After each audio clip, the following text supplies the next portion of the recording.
Perhaps we need some outside universal threat to make us recognize this common bound. I occasionally think how quickly our differences worldwide would vanish if we were facing an alien threat from outside this world.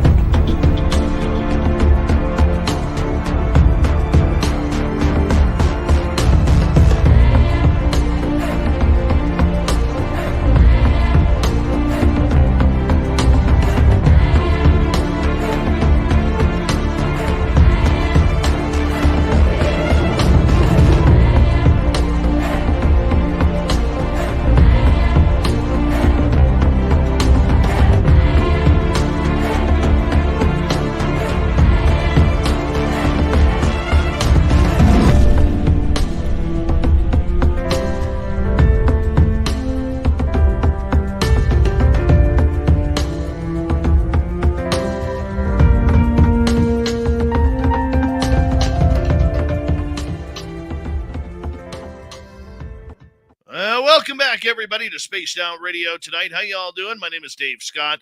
Very much appreciate earning your listening ears wherever you are on this beautiful planet we call Earth. This is my final show of the week, as Grantavius Max will take over tomorrow night with the Crypto Guru and maybe another guest, Ann Celine from KPNL, as they will hang on out and talk monsters all night long. But first tonight, we have Sasquatch investigator, Bigfoot investigator, great hair connoisseur, Connor Flynn, otherwise known as Bigfoot Anonymous down in Florida.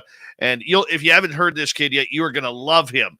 His energy is amazing, talking about the monsters of Florida. Dirty Fylth is here as well with another art creation. Let's get right to roll call, shall we? Race fan in the gold medal position. Simon takes home the silver. And Connor, just because he's on the show, he said, screw that, I'm taking home the bronze medal tonight. Good job to the winners tonight. Samantha, how are you? Kevin, nice to see you. Awesome Ann B. Lisa, good to have you back. Brown Dwarf, Deco, and Cosmic Floor, always a pleasure to see you.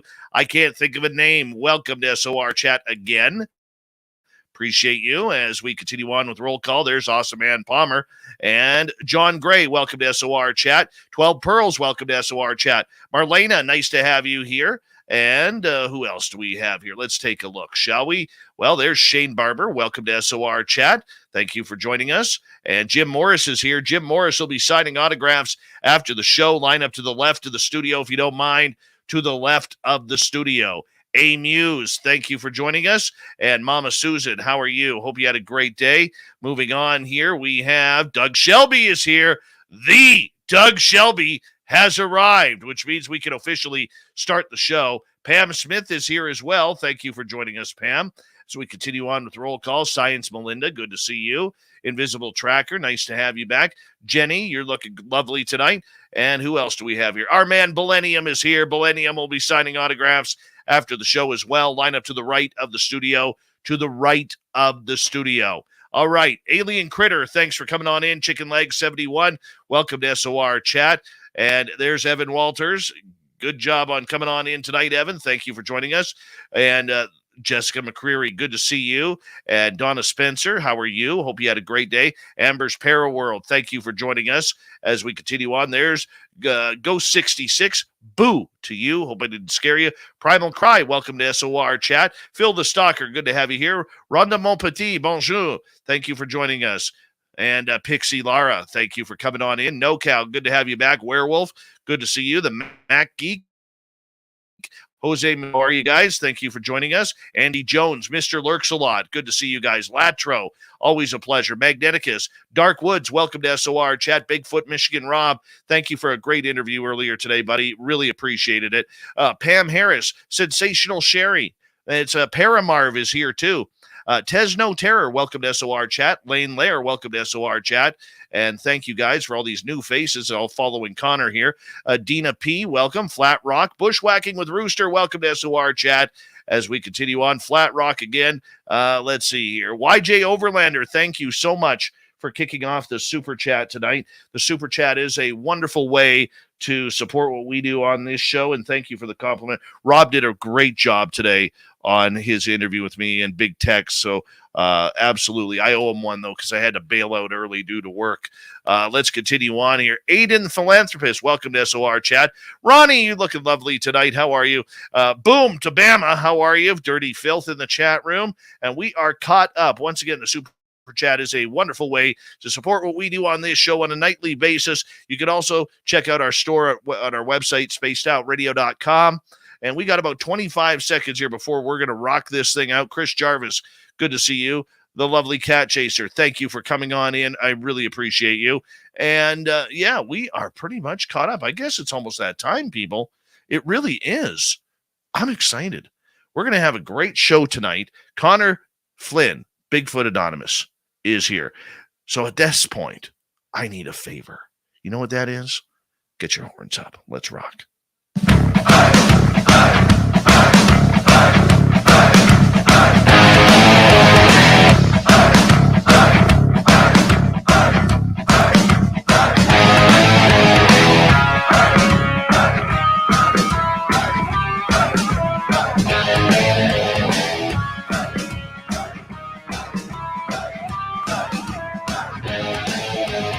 From the mountains of central British Columbia to you listening around the world, this, my friends, is Spaced Out Radio. I am your host, Dave Scott, sitting in the captain's chair of SOR headquarters. We welcome you to tonight's show on our terrestrial affiliates around North America, digitally on Odyssey Radio, TalkStream Live, and KPNL. All of our archives are free. Join us at youtube.com/Spaced Out Radio. Do old Davey the favor, hit that subscribe button. You can follow us on Twitter at Spaced Out Radio, Instagram at Spaced Out Radio Show, and on TikTok at Spaced Out Radio. Our website is spacedoutradio.com. We have a plethora of features for you. Rock out to Bumblefoot, read Turkey Poo's News Wire, check out our swag as well. Tonight's show is brought to you by CHIVE Charities. Help make the world 10% happier by visiting CHIVE Charities today. You can find them on our website. We got a great show for you tonight as we are going to continue on in Florida. You know, just a couple nights ago, we had Mark Muncy on here talking about Erie, Florida. Well, tonight, we had to continue it because there's so many stories out of there. And it's not just Florida man, people, or even Florida woman. How about Florida Sasquatch, a skunk ape? Connor Flynn is going to be here momentarily. Then in hour number 3, Swamp Dweller returns for another spooky story.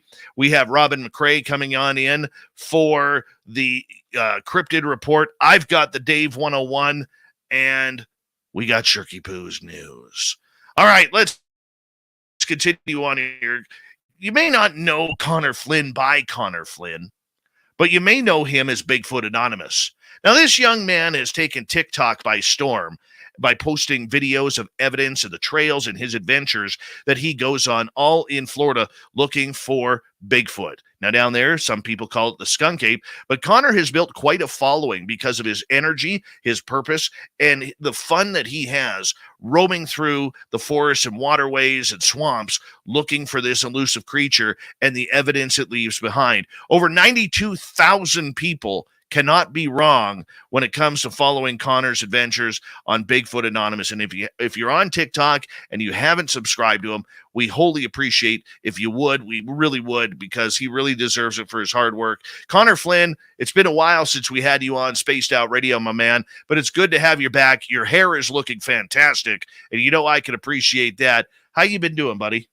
Oh man, I am doing magical, and it is amazing that the stars aligned once again. We were joking that it has been months, but it feels like hours. And like you said, you put it into less words. It feels like home. And yeah, man, we're a family from long ago and far ahead. So I'm very excited to be here right now. Well, we're glad to have you, my friend, and I'll tell you, I mean, just watching you, everybody on every darn podcast wants a piece of you, man, because you are so into this and this adventure for the right reasons that everybody wants a piece of Connor. And I would say over the last 6 months, well, let's see, the last time I had you on, you had just broken 60,000 subscribers. And so you're up over 32,000 since we last talked a few months ago.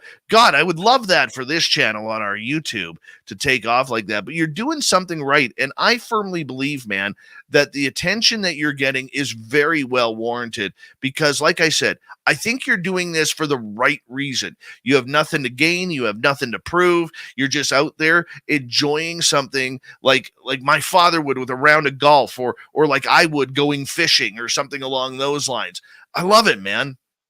Thank you so much. Yeah, it is just part of the family and everyday routine. Like just today, I dragged my mom, or actually, she was dragging me along too, to check out some of the shops around the historic town.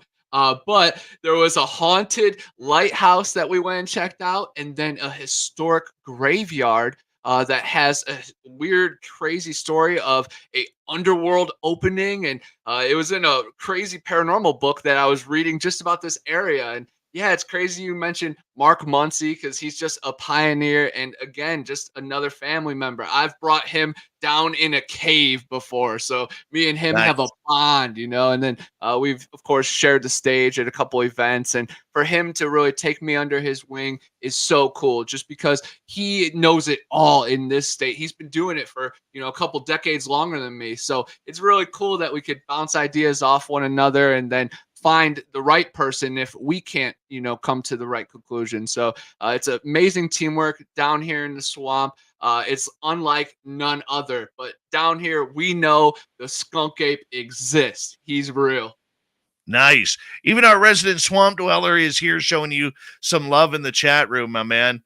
And man, between you two, I mean, you guys make this so much fun for us old fellers here who, are looking more like Santa Claus than monster hunters. You know that, right?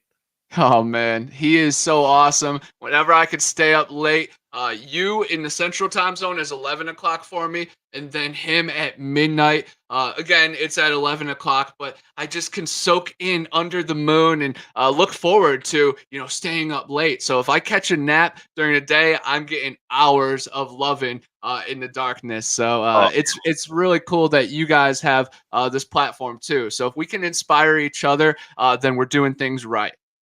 what's your favorite swamp dweller topic? I know you listen a lot. Yeah, I'm really into his not deer. Because really cool that he's right here right now. Actually, I you know, help out a comic book store. I sell my books, comics, old vinyl records, fishing stuff, and of course retro video games. But all these people come in, and I'm talking about Bigfoot all the time. And this guy tells me, he's like, I seen a spicy deer, and he kind of like didn't expect me to know what he was talking about. I was like, yeah, man, I've heard about it on Swamp Dweller. He's like, yeah, he narrated one of my stories. And I'm like, No wow, he way. narrated one of my stories way back in the day. I'm like, dude, we're family. And it's the, you know, Kevin Degrees, 7 degrees, or Kevin Bacon, 7 degrees. But man, I just love falling into it. When you walk your path, you see how small this world is, or how big our souls are, or our wings when we flap them. It's amazing. Mine are the forest ranger stories.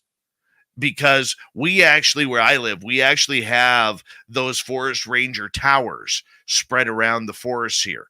And a lot of them they've turned into like pit stops for hikers or little museums that you can walk on into and everything like that. But to imagine, like, I got scared the hell out of me the other night by one of Swamp Dweller's stories. I'm trying to sleep here, and all I can hear is these wandering white, thin, bony bodies that are walking on all fours that are screeching, and this forest ranger is trying to get back up to his cabin.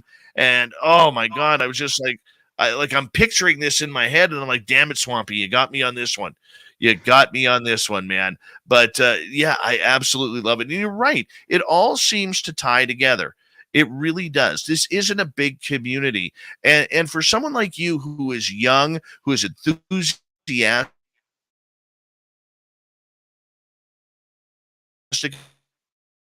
about it, how do you keep yourself and all of the community that seems to go on within the community?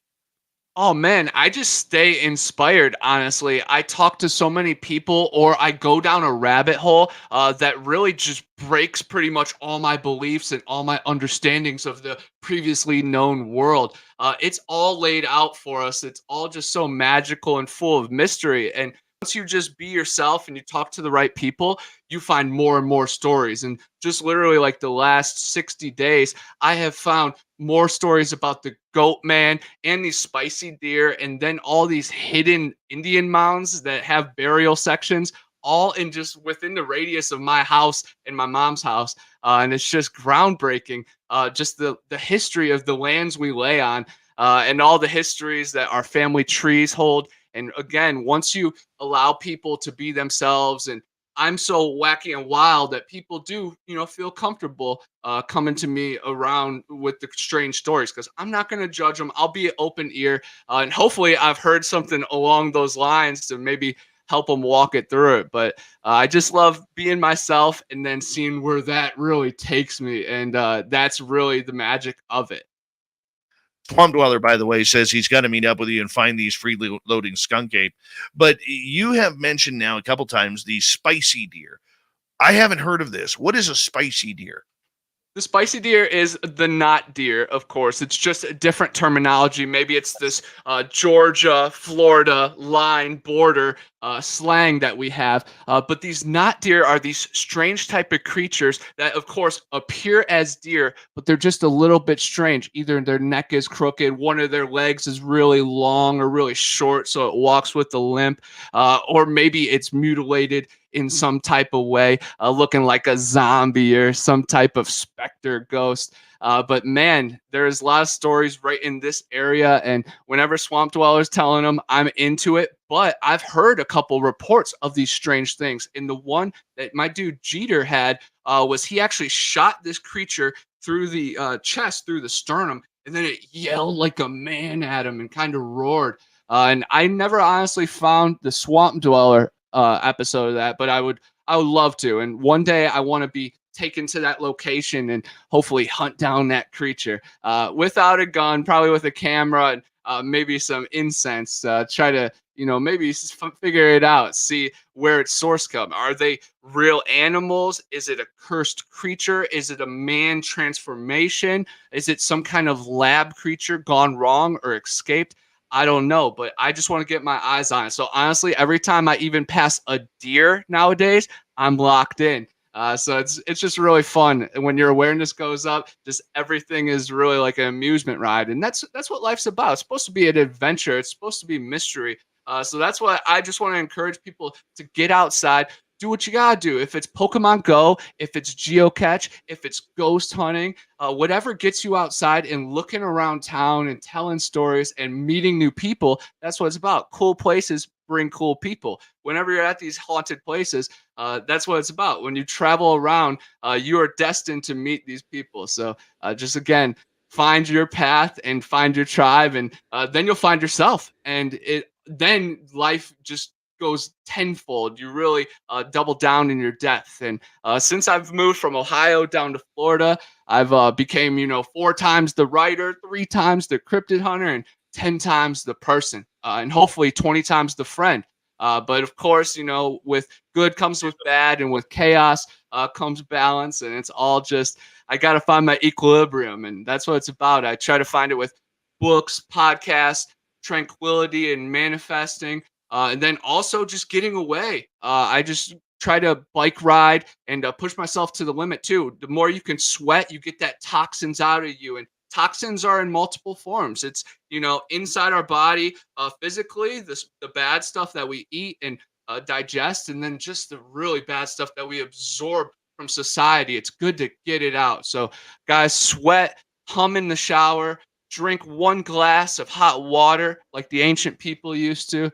Just little things through the day, can hopefully build mountains over time. And that's what I'm just trying to do. I'm just trying to build my own little Machu Picchu in a mountain village with some skunk ape guardians, a nice moat, some princesses, some treasure, gold, just a beautiful vibe. And that's what I'm just trying to set up and manifest one day. And I think everybody's kind of feeding off of your energy right now, man, because I'm watching the chat room on YouTube go absolutely bonkers right now. Normally I could keep up. I'm not keeping up right now. I can tell you that right now, but okay, for you here, I mean, for people who hear your voice on radio or maybe see you on YouTube or Twitch, you're a young man. I don't even think you're 25 yet. Correct me if I'm wrong, but I mean, you're a young man. You got all this 29. energy. Oh, you're 29. My God, I wish Yeah. I looked. Oh man, I hate to see you at 49. I may have to be jealous at that point, But nonetheless, I look at the energy. You're living life the way you want to live. You're doing what you want to do. Why cryptids? Why monsters? Why go down this path? Yeah, it just naturally happened. It was always looking for more. Even with sports, I was always trying to find out the craziest statistics, the craziest legends. What happened to all the names? Why did they change? I'm all into like that rabbit hole for everything. And coming from Ohio, you had the Ohio Grassman, and then I was on Cleveland, so Lake Erie Monster, South Bay Bessie, pretty much Nessie's cousin. And then I was right around the corner from Witch's Ball, Irma's house, and the Crybaby Bridge. So every Friday night, our free entertainment was going out there and checking it out and bringing new groups and seeing who got scared, who freaked out, who would get some kind of feeling and be possessed in a way. Everybody was possessed back in the day. We would do light as a feather, stiff as a board, Bloody Mary. We were always just testing the waters. Our Pee Wee football league team would go to all these haunted houses around the Cleveland area that you would pay for with the actors. And then we would go to all the real haunts. So honestly, I have to thank the parents around us for allowing us to do that and taking us there. I know my mom was really into the Witch's Ball because it was right around the corner from right where we grew up, both generations. And it was a really cool story because it's a big granite stone and it's really hot when it's cold when it's hot, and it glows in the moonlight. And it's about this woman that, of course, they, stained as a witch, but she killed like 7 to 16 people after they were harassing her for having a child with a man without being married. And she had enough arsenic to wipe out the whole town.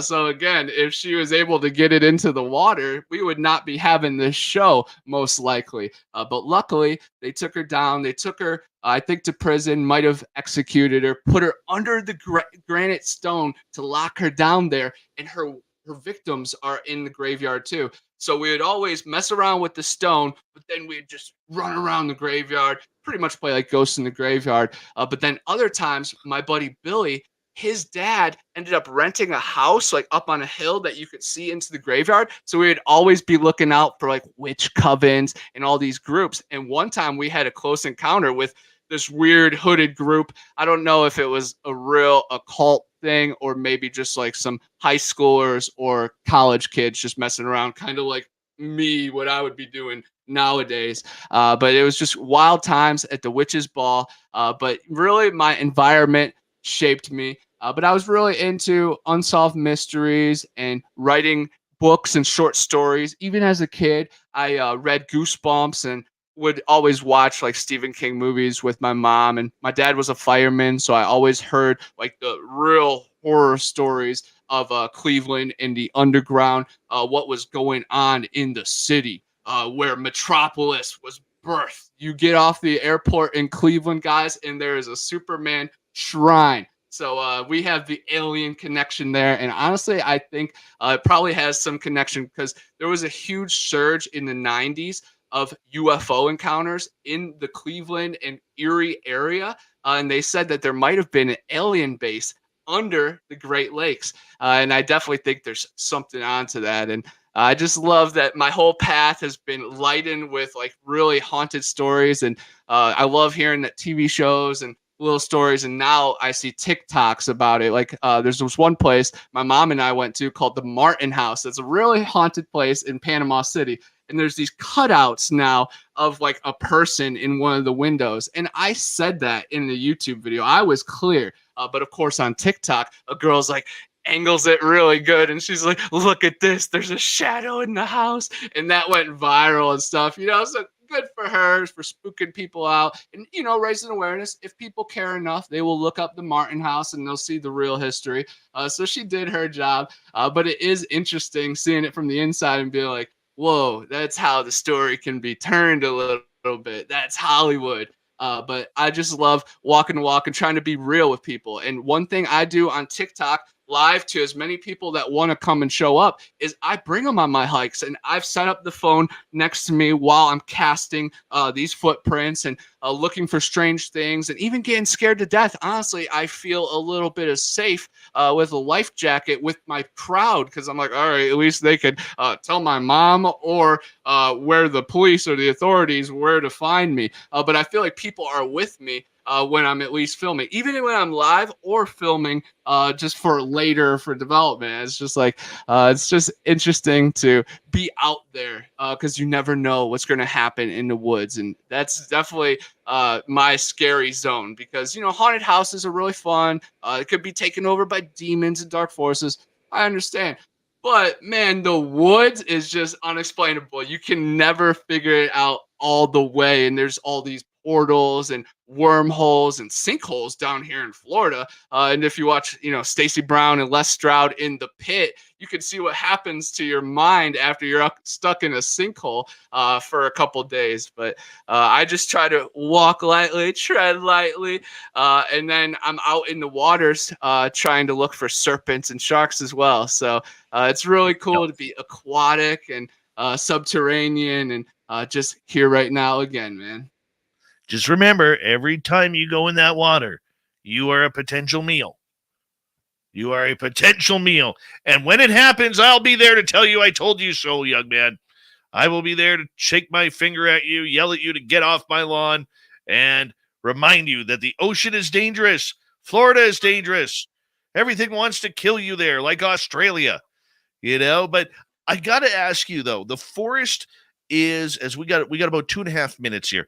The forest is on its own and a very scary place. And you can get turned around. You can go to the same place over and over again, but it only takes that one time where you get turned around and you start to panic. You get lost. How do you keep yourself safe in a forest where there's creatures that are deadly, there's mythical creatures in there that you're hunting for, that the forest sometimes has a mind of its own? Yes, I definitely try to plan way ahead with thoughts, physically, with packing my bag correctly, telling people where I'm going, but also manifesting how the trip's going to go. And if I do encounter these creatures, showing that I am positive and that I'm there just to share the forest with them. But I have been turned around in the forest, desperate, dehydrated, caught in the rain, no cell service, phone dead, seeing 2 moons, off the path, and all you do is you got to keep your composure. I had one time that I was at Bellamy Bridge with 2 other people that were former military veterans, and it was right after Hurricane Michael, and the one guy said he's been out there during the day. I don't know how far he went, but he didn't go the same trail we went. But we got so turned around back in the woods, and then it started pouring down rain. And I honestly thought we would have to spend the night out there under a tree, just huddled together. And I was starting to get hypothermia just because it was wintertime. It was pretty nerve wracking. And man, you just have to keep your composure. And I still just remember having to find my path and kept having to take my glasses off and defog them, and really just one step at a time, and really keep a level mind. But you have to surround yourself with good people that you trust, and then also just take the steps ahead of time, because you got to plan. Things are going wrong. So, man, it's going wild. Be safe. Yeah, and you also, another piece of advice on that, you have to learn to calm yourself down. Mm-hmm. Because when you get, when I got turned around in the forest, I know I started to panic. My anxiety started going absolutely crazy, and my breathing picked up, and you start doing the quick head turns, trying to figure out to find something that you recognize. And it's scary when it does happen. It really is. But calm yourself down, relax, and you'll always figure it out. Bigfoot Anonymous is Connor Flynn. is going to talk some Sasquatch, Skunk Ape of Florida. Yeah, his energy is infectious, that's for sure. Let's rock it out in the second half hour next on the Mighty SOR.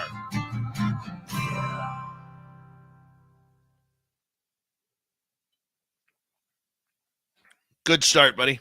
Good start. Love it, man. We're home here, you know. I just love that you always have a good question, and then of course I just can able to rant, and you're able to keep up, you know, and follow it up with something else historic.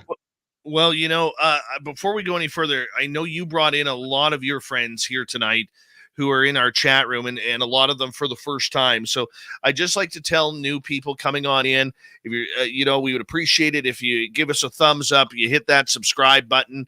And if you're wondering what we're doing right now, why we're not doing an interview, we are a live radio show that also simulcasts on YouTube and our podcast networks and everything like that. So we have to take breaks during our radio side so our radio side can play commercials and time everything out. You guys get to have the behind the scenes of everything that we do. So it's a little bit different than what you're probably used to, but you know what? Hey, our radio stations, we got to make sure that they get to have some of this information as well. So we appreciate it. Hello, Nikki. Hi, Zune. Hi, Commonwealth Andrew. Thurston Howell III. How's Lovey? Please let us know. We'd appreciate it. And remember, thumbs up, thumbs down, thumbs sideways. And after the show, leave a comment. It really helps with the algorithms that we are building on YouTube as we just passed 18,200 subscribers. Not as many as Connor on TikTok, but we're getting there. We are getting there. We're starting to figure out these algorithm things that kind of go along with it. But that one time, Connor, when I got turned around, I was taking some family out to see where we found our original Sasquatch tracks. And this is a place I'd been to 50 times. And my son started walking through the trees. I told him to come back, and he's like, "Well, which way is the truck, Daddy?" And all of a sudden, I started looking around, and I didn't know. Ooh. And there was about a 7-minute stretch there where I was like, "Okay, calm yourself down. Which way is out?" Okay, and I couldn't figure it out. And the only way I figured it out was that I heard a truck coming up the logging road. And once I heard that truck, I was like, okay, now I've got my direction, but I'd never had that happen before. I'd never been turned around like that. And that's eerie when that happens. Very scary. Everything looks the same out there. And the fact that you were with your son too, that just raises the stakes so much higher as well. So man, yeah, I'm glad you found your way. And honestly, that's what you have to do. You just have to find some signal, either a star, a noise, a tree, something over the trail, or something that you just remember. But yeah, thank God. Yeah, man. Just like that, it could turn. Just like that. And, you think my truck is from where we are 200 feet away. 200 feet. And I didn't know where it was. Yeah, hey, that shows, man. A lot of these missing people, they're not too far off the trail that people have walked right past. And it's wild how deep, and especially here in Florida, 15 feet is hard to get into the bush. So let alone 200 yards or 200 feet. A lot can happen in between point A and point B. Yeah. Jason says, as an ex-British Royal Marine, thank you for your service, Jason. I can honestly tell you that there are no mystic creatures in the woods, just mosquitoes and bugs. Always take a compass. Never lost with that needle. I will agree with the compass. I'll agree with the mosquitoes and bugs around here. But my friend, when you walk into an area and you find an 18-foot or an 18-inch track, or you get chased out of the forest by some of these creatures, your mind will change on that. I promise you that. But that's okay. And we are mystical creatures ourselves. I always love to preach it. That we, in protons and electron form, we could be particle and wave form. And solid is the particle, and we're that 99% of the time. But in our true form, we could become wave form. So honestly, that just shows anything is really possible with, disappearing, portals. And, I don't want to get too sci-fi, but it is possible in our being. And then, of course, other things have shown that it can camouflage and blend in. So maybe not mystical, it's just natural. And we are all supernatural. All right, we got about 25 seconds left. Thank you, D. Cohen, Cat Chaser, and YJ Overlander for the super chats. The super chat is a wonderful way to support what we do on this show on a nightly basis, and we really appreciate it. Like I said, if you're new, let us earn that thumbs up and yours hit for you to hit that subscribe button, because we are here 7 days a week. Here we go with the second half hour.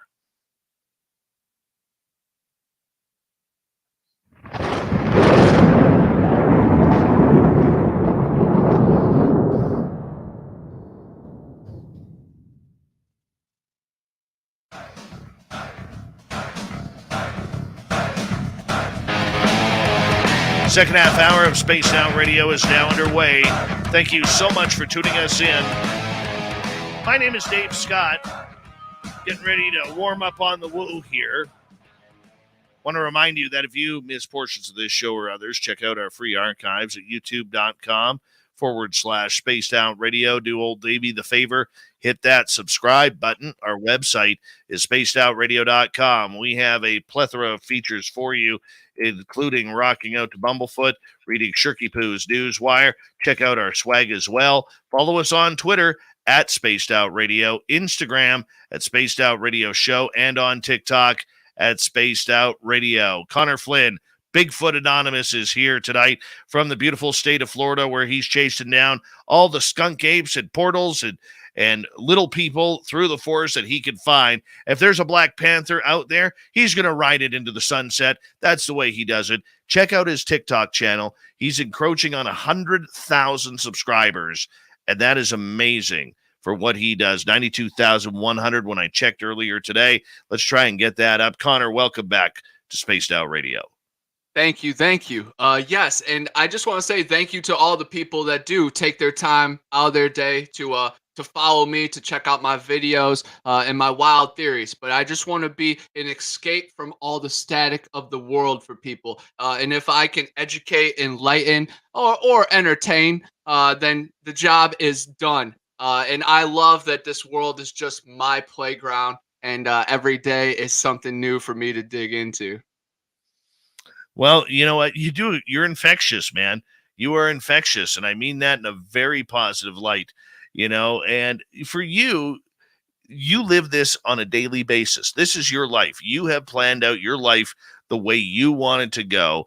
And, whether you have friends going out in the forest, or whether you have colleagues, or whether it's on your own, you make as much time to spend out in the forest of Florida as you can. Tell us about the skunk ape for our listeners who may not understand the difference between the skunk ape and, say, the Sasquatch they're used to seeing on the west coast of North America.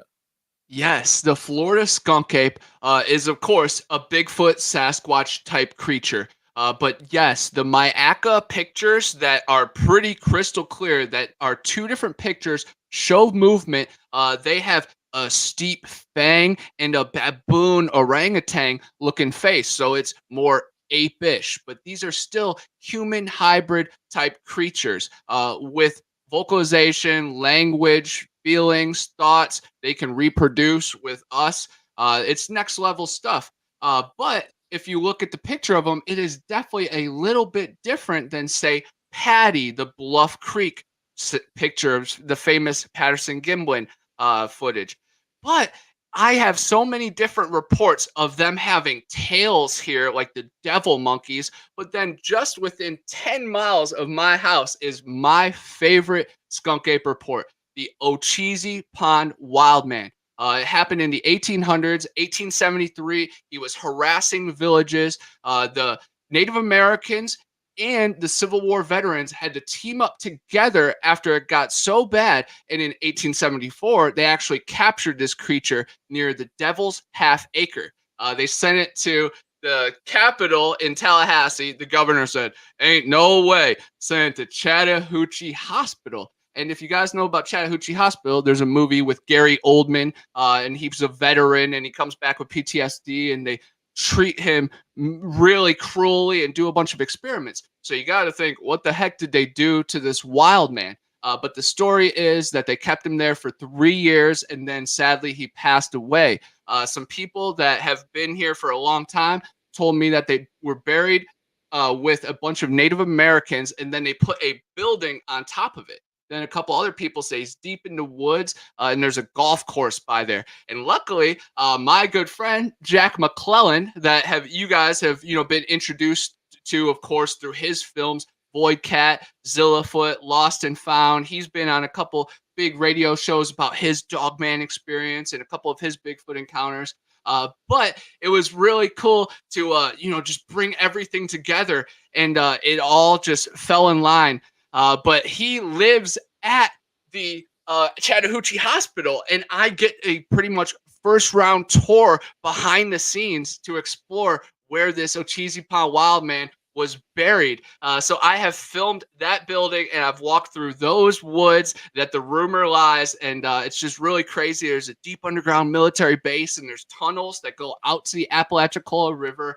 It connects the Torreya State Park and Apalachicola National Forest, which both have really historic encounters. Of course, at Torreya, that's where Stacy Brown and his father filmed that 9-foot wild man, and then they filmed a couple Finding Bigfoot episodes. And then the Apalachicola National Forest, that's where Kevin Saunders had a telepathic Bigfoot encounter that's really famous. He has a couple cool interviews. He talks about a young female Sasquatch mind speaking to him, bringing him out deep into the forest, introducing him to her parents physically, and then the mom was much bigger than the dad. And he said that the mom's head was out, above the shoulders, and then the dad is the one that's, in between the shoulders. So I guess that's a good way to pick. I would love to, ask like Duke and some people that have some firsthand knowledge on it, if that does align with, what goes across the country.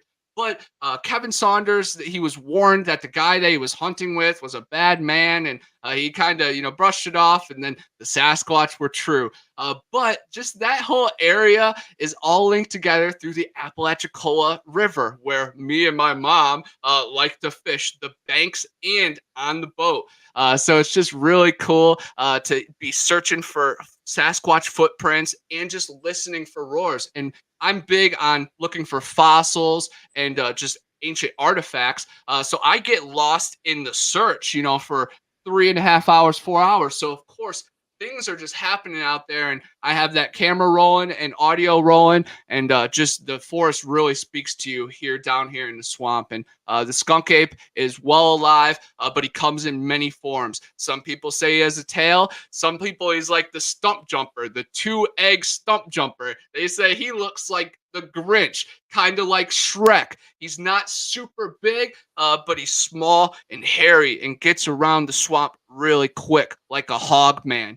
So it's just a really cool story. And then I love going on these hunts and honestly helping witnesses through it, because some of these people don't have anywhere to turn, and law enforcement laughs at them or accuses them of crimes. And I'm the last resort for some of these people, but other people, they're just a fun story to bounce it off of, and I love being there for it. So it's just wild being right here in the swamp. And I still remember riding off the exit the first time, because I'm from Ohio, lived in Lakeland, which is, bumping, a lot of stuff going on, was part of the musical. We were always doing stuff. I still remember visiting my mom out here for the first time. I'm like, where the heck did she move? Like, there is nothing. But now that I've spread my wings, I realize this was all meant for a reason, because I'm right by the Ocheesepan where one was captured, right by Torreya where they filmed Finding Bigfoot, right by Donnie Miller, who's a great dude. Standing Goats Rescue has crazy Sasquatch and Cabbage Man and Caveman stories right down the street from him. And then Mark Muncy, he came up and visited me one time, and I took him on a tour, and then he kind of told me more about the city, what I didn't really know. And he said that Mariana is up there with St. Augustine for, points to hit in Florida. And of course, Mariana is nowhere known to St. Augustine. So this is like my little gem, and I get to just share it with the world as much as I can. And it comes in wild forms through the book, through my films, or through my firsthand YouTube videos, or honestly live and direct and through the TikTok is the best raw way to experience it. And any way it comes, though, I just hope people, could soak it in, and of course, just take what's good for you, bounce what's off, and tell a friend. For you, what's the closest encounter you have had in Florida with one of these creatures? Face to face, I've had nothing that I could see. But in Bellamy Bridge, same location that we got lost, we were at a sorry, I have the alarm. I thought it was a midnight show. I have it at 11:45, getting ready. Okay, we're at Bellamy Bridge for like a blood moon eclipse. I was with my buddy Ronnie Stewart. We were out there for like 3-4 hours. So we were out there for way too long. And whatever creature finds tranquility in the night, we were pressing way too hard. But we were doing calls and kind of mocking the forest again. And then after, we hear a tree just come crashing down and something running right through the creek, probably like 15 yards from us. So about 45 feet was probably the closest down here in Florida, but right on the Alabama line, up in Evergreen, we had something run right past our tent, and we have it recorded, and I yelled out in the middle of the night, I'm like, hey, and I was honestly not trying to scare it or anything. I was just trying to get it to step one more time so I could get my bearings on where it was. But man, these things definitely will, play with your peripheral vision. And when you're driving, I definitely feel like I've seen some things play with my mind as well. I've definitely seen things cross the road in pretty much cat and canine form, but things hiding behind trees, I feel like I've seen dozens of them, but I know I can confirm at least 2 or 3 things definitely standing beside trees. My goodness. Do you ever feel fear when you're in the forest going for these? Because, I mean, let's face it, you're in an area where you're not the apex predator. Oh, yeah, I definitely feel fear. There is one location just right around here. It's called Look and Tremble. During the day, I am like Superman Clark Kent out there. But during the night, same location. I've been out there dozens of times. I just turn into another person. I am quiet. I'm watching my step, and I'm just listening because I definitely know there's skunk ape type creatures and these ape beings, but there's these weird feral type beings that Donnie Miller's told some stories about them having roots and plants growing off them. I don't know if they're that feral, but just like in between homeless and wild. And you really don't know if they're going to stab you or rob you. And you really just have to keep your head on a swivel. So honestly, I'm more scared of bad people and these weird hybrids than these monsters. I honestly count on these monsters to maybe sometimes protect me, or I feel like I'm a little bit safer when they're around. But I definitely get spooked when I'm out there. A lot of my videos when I'm recording and I go quiet for a while, that means, I'm definitely got my guard up. But when the sun goes down, you can't help but feel a little bit of fear out there, especially the places I'm going. Honestly, even because there's bear and mountain lion and other things that could eat you, like alligator and large snake. But just the mythical stories that I've heard, and honestly, the credible stories that I've heard from really good people just in this radius, things are happening. Weird things are happening, and the soil is stained. So I think even just energy overload can really play with your mind. You could step into like a temporary vortex, and you can really question yourself. I've talked to people that, have really bad thoughts in mind, and they're like, wow, where did that come from? And sometimes, you go through phases yourself, and it feels like natural, but maybe were you interfered with or programmed in some way? It is all the Matrix and we're all coded? Do we have to break free? Are we asleep in the machine?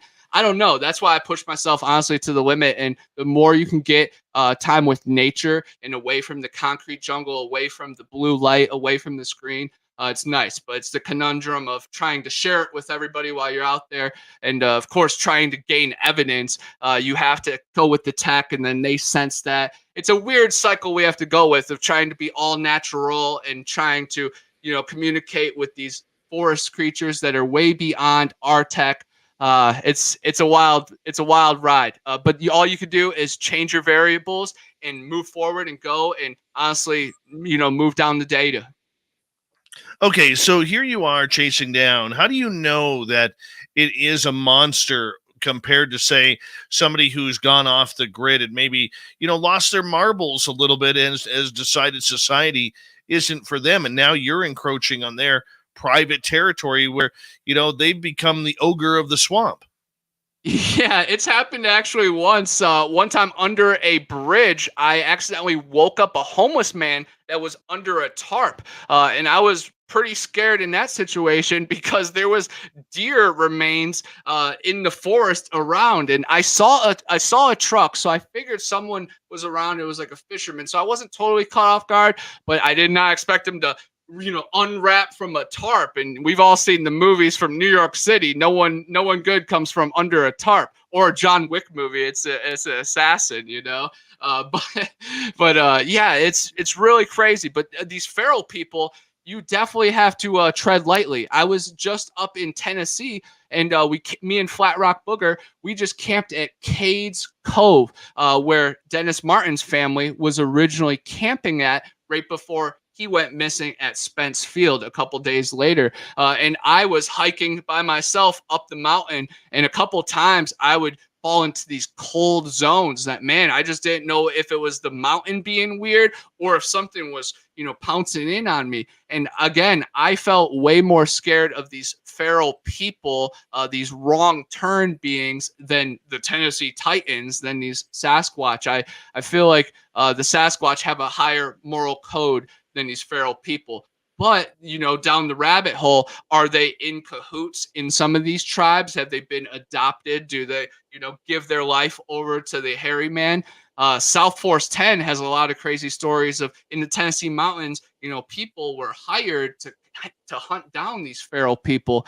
So again, in those, Smoky Mountains, there's a deep history of all that. So for me to be in that zone and really feel it, I had my guard up, and I got it all on footage. And there was a couple weird times I had the Necrophonic app going for like 5 minutes, and I even felt bad doing that. I felt like I was kind of like spoiling the forest a little bit. But I did have to test the boundaries. I was like, man, I'm not sure if people have done that up here. Let's see what we can kind of bring in from this chaos. And I'm going to have to deal with the consequences. And it might have brought the crazy storm that almost blew our dang tent off the mountain. But I got the results that I was looking for, and a little bit closer, to the Dennis Martin mystery. And hopefully our souls will cross paths one day and we all get our answers. And it's just wild, and I had to see it for myself. All the missing 401 cases are so mysterious, and that definitely is the very strangest one. And for it to have kind of Bigfoot and feral man ties,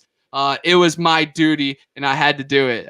So yeah, the Gatlinburg Smoky Mountain Conference was super cool. I met Jeff Meldrum. It was super rad. Honestly, meeting Dixie Cryptid and Buckeye Bigfoot was like honestly the pinnacle of that trip. But going to Cades Cove was the bucket list of that, and it was so magical. And while I'm ranting about that trip, I want to talk about where we hit on the way back. We stopped at the Etowah Mounds in Georgia, and that is one of my favorite stories because back in the day, there was this huge flood at these giant mounds, and there was acres of these giant bones just scattered around the northwest Georgia corner. And there's pictures of people wheelbarrowing skulls, and of course the Rangers like, yeah, the skull pictures are fake. I'm like, yeah, what about the dozens of newspaper articles about the incident? He's like, yeah, there's something to it.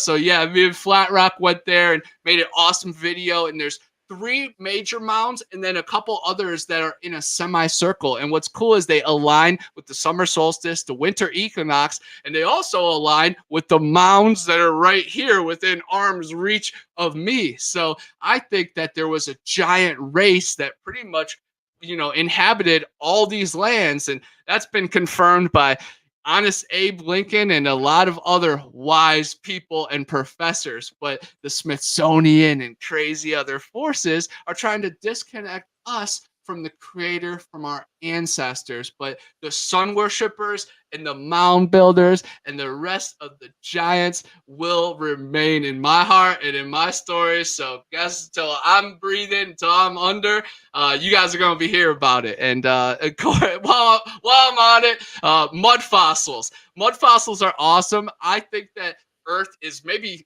1% of what it used to be. Jack and the Beanstalk is something up there. Hobbit is something down there. We're caught in the middle. Let's enjoy it for sure. But in October, I'm going to be camping on Cohutta Mountain. And Cohutta translates to big frog, which is so cool. It's up in Tennessee, and it actually looks like a big frog. You know, wink, wink. It was a big frog back in the day, guys. So you guys should definitely come and join that camp out. I'm going to be with Manimal Research and John Baranchuk. He's really cool because he has like a PhD in psychology, but you know, I have a PhD in LSD. But it's so much fun at the campsite, and it was really cool just bouncing ideas and theories off one another last year, and then this year both of us are going to be the speakers, and it's so cool that we're total opposite sides of the spectrum, but we're going to take the crowd for a wild ride. And I think Neoma Finn might be there for the night before, going to be hosting some campfire stories. And I'm really hoping Janice Carter is going to be there. She's from 50 Years with Bigfoot. Of course, her story is so magnificent, and she really opens me up to the magical side of Bigfoot, that telepathy and mind speak. There's something to it because she has proved that. She has said things that only her and the Sasquatch would know about other people. So it's pretty wild. But just a quick summary about who I'm hopefully going to be camping right next to. Janice Carter, she is the granddaughter of Grandpa Carter. Grandpa Carter found Fox, this young Bigfoot that was crushed under a tree. He was young, he was naked, he looked like a little kid, so he had pretty much adopted him, brought him into the house. Fox ripped apart the house, so he put him outside in a stable. Sure enough, Fox's real parents came and then ripped apart the stable. Fox escaped. Couple years go by, the parents end up migrating on, moving on, who knows, and then Fox stuck around for 50 years and then became friends with the grandfather, and he spoke 6 different Native American languages, and it was very close to the Sasquatch language, so they were able to share translations, and there's like 3 different pages full of words, and I use some of them out there, like Nawk, N-A-W-K means friend. And I always say knock. And I know some people are asking like knock, like a knock. I'm like knock.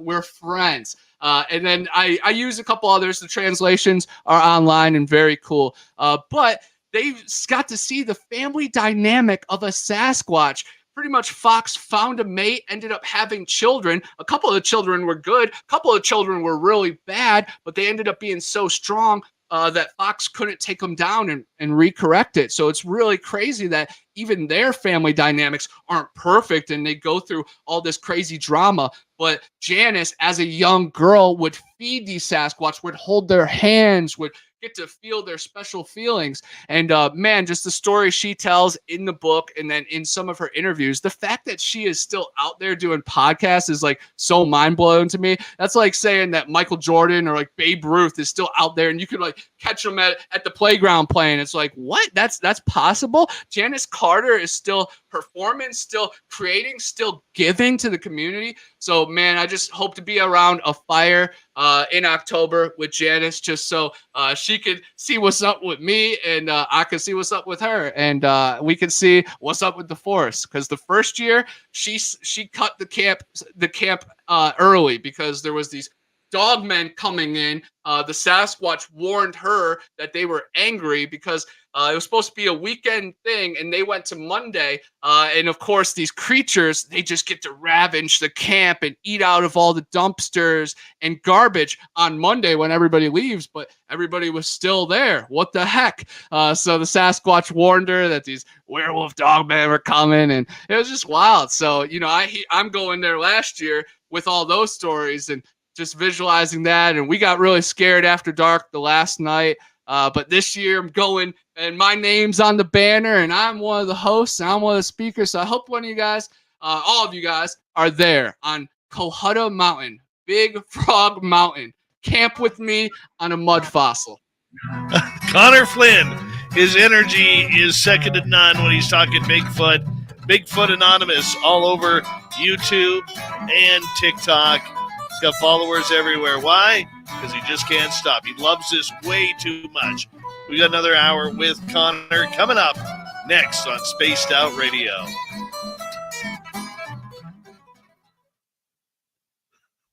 Dude, you are killing me tonight. I love it. This is awesome. That one was perfect timing too, because I was getting loud, so I couldn't even hear the music. And when I'm going, the whole screen turns blurry too, so I can't even see straight. Let alone read the chat. I can't even see straight. So it's perfect. It was harmony, man. It's music. Dave Scott should take a nap. The rest of the show is in good hands. I love it. Love it. All right, let's see what Dirty Fylth is working on here. What do you got for us, Filthy? Heck yeah. Oh, that's a good Sasquatch coming up there.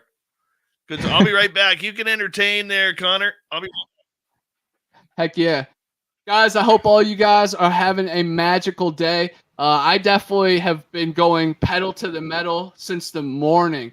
I went to, the haunted lighthouse, the haunted graveyard in Port St. Joe with my mom, which, is the underworld entrance. And I don't even know if I'm back yet. This might all just be a dream, and I might just wake up in the Port St. Joe graveyard in a couple hours. Wouldn't that be crazy?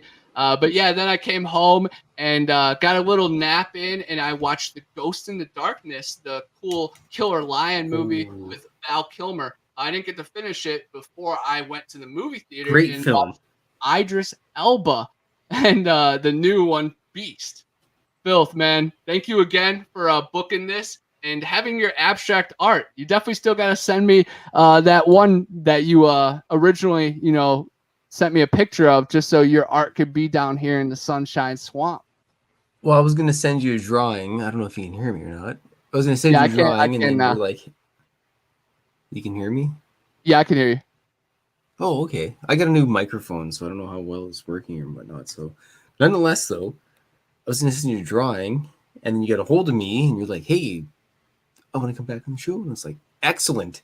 Because everybody's like, when's Connor Flynn coming back on? And I'm like, I don't know. I'll bug the guy. And nonetheless, I held on to it, and I'm going to send you this one with the other one. Because it's you with the Sasquatch grabbing you in your head, and you're like, hey, this will make history. And the Sasquatch is thinking to himself, so tiny, because you're just a little tiny human compared to a Sasquatch. So that's the drawing. Spoiler alert, everybody. I ruined the entire drawing for everyone, so good on you.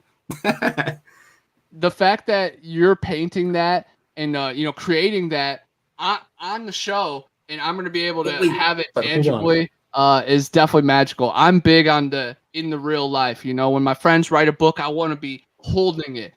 So it's really cool when your virtual friends become real life for you. So I'll always have that when I move around the world, hopefully. Well, you could use it for starting a fire. I'm pretty sure it's toxic chemicals in my watercolors. I don't know. It might start a fire if you need it. Nonetheless, though, I need to know your first and second favorite colors. First and second, it would be blue and green. The water's above and the green inside. Yeah. Okay. I had to write that down because it's going to be for the box. I love it. Speech balloon. So yeah, this is a larger Sasquatch. This is like the Canadian Sasquatch came down to Florida and was like, "Look at this little tiny guy.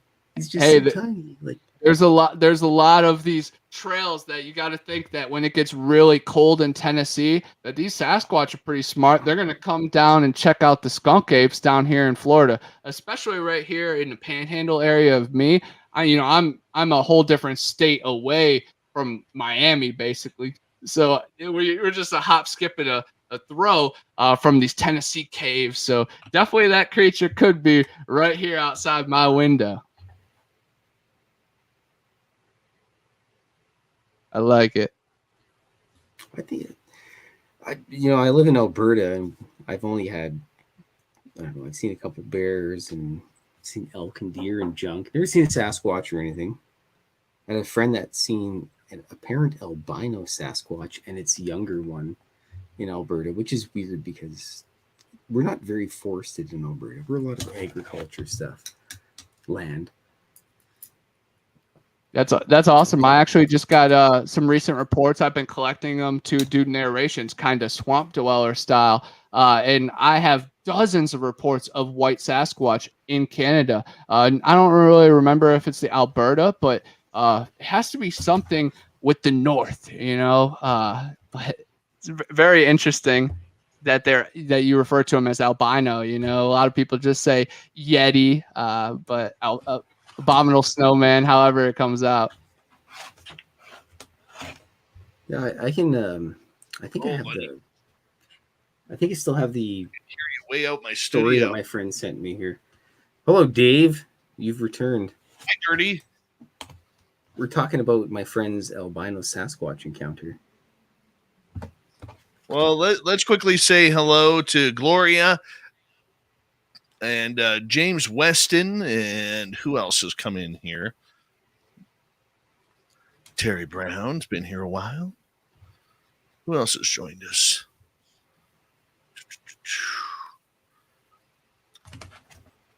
That's about it. And a big thank you to YJ Cat Chaser Times 2, NoCal, D Cohen, and Nicholas for the super chats. Hi, Tracy. How you doing? Welcome to the show. And we're going to get going here in like 5 seconds, so let's get ready to rock and roll.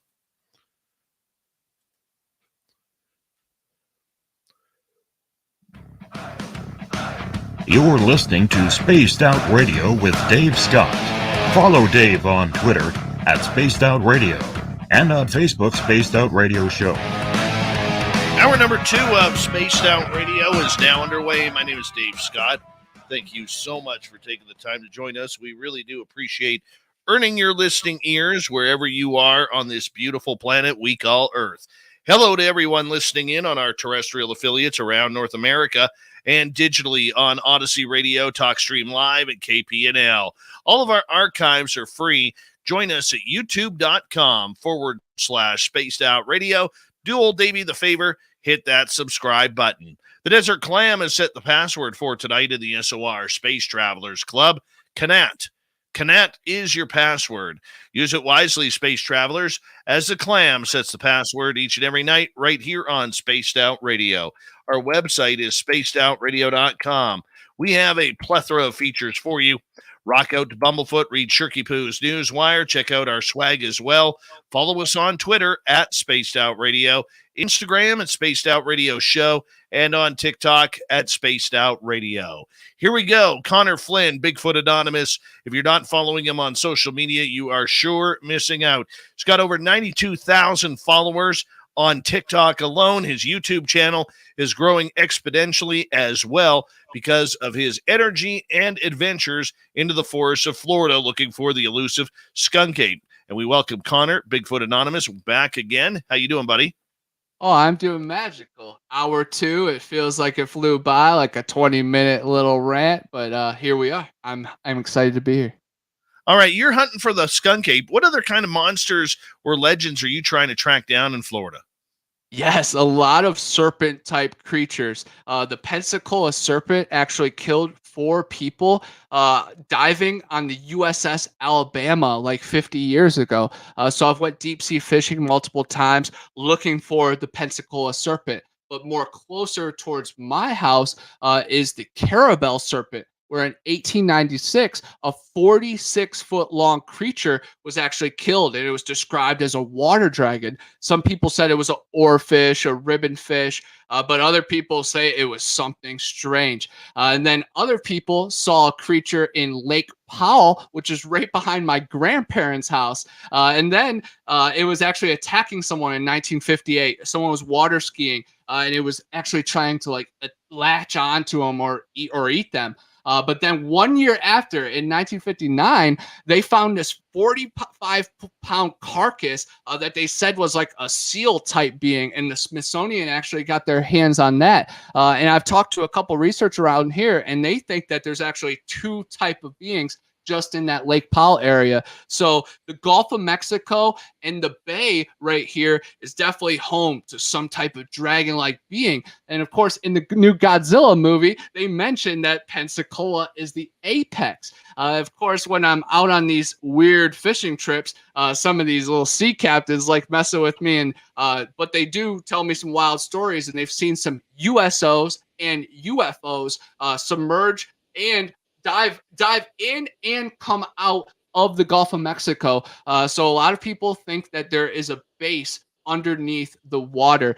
So I love just going swimming and looking for these creatures. I have a waterproof case for my camera and my phone now, so I can get that crystal clear A1 footage of the big shark or jaws coming for me.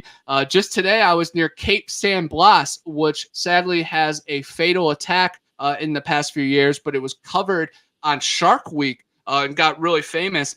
So I was, checking out that same area.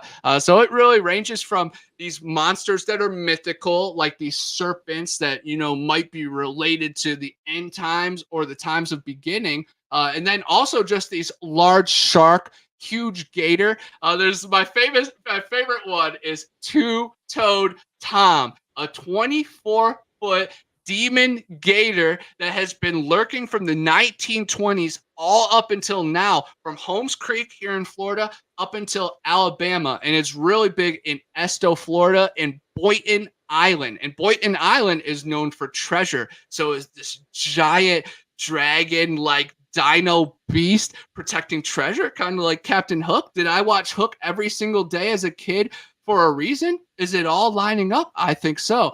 But Two-Toed Tom is a really crazy story. He's killed mule, wildlife, a bunch of wildlife, livestock, and sadly, it was a really bad story. A farmer dynamited this pond that he thought Tom was at. He saw a visual, boom, blew up Tom, that hears rumbling at this other pond on the property, and it's his granddaughter. Tom ate his granddaughter. I don't even blame the alligator in that situation.